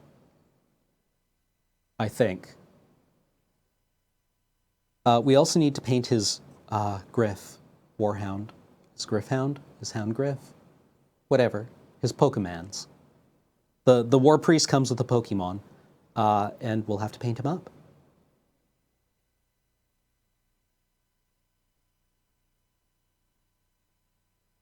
So I am going to run an ad, and I would really appreciate it if you all watched. Actually, you know what? Hold on. Let's go to the wide shot.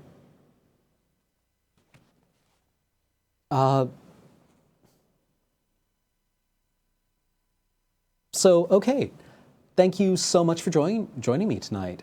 It was a lot of fun. We got some work done. Yeah, and this guy looks super cool. I'll post some pictures on Twitter where the lighting may be better or the camera might be able to better detect some of the work here than the webcam. But until then, thank you to all of our new subscribers. Did we have any new subs that I missed?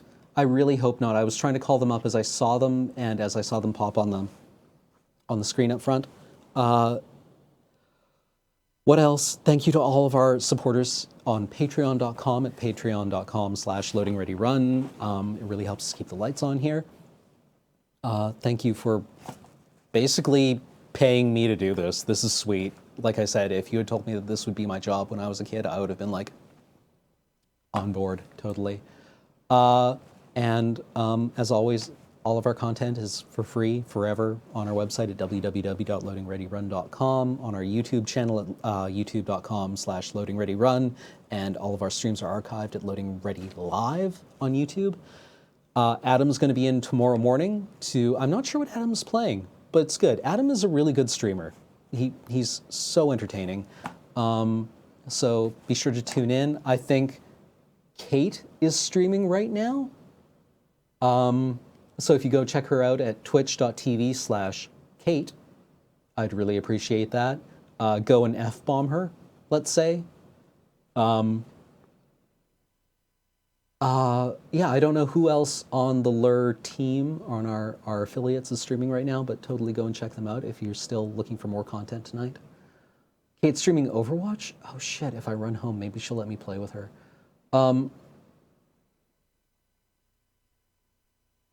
Ham Swarm?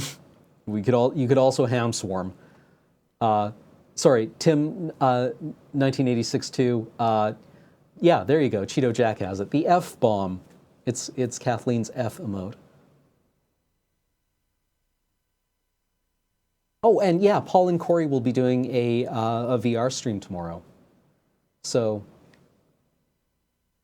okay, I'll see you guys in the future. Thank you so much for joining me here tonight. Thank you for letting me do this, and I'll post some pictures of progress on my Twitter account at Twitter or at Unarmed Oracle, all one word. See you in the future.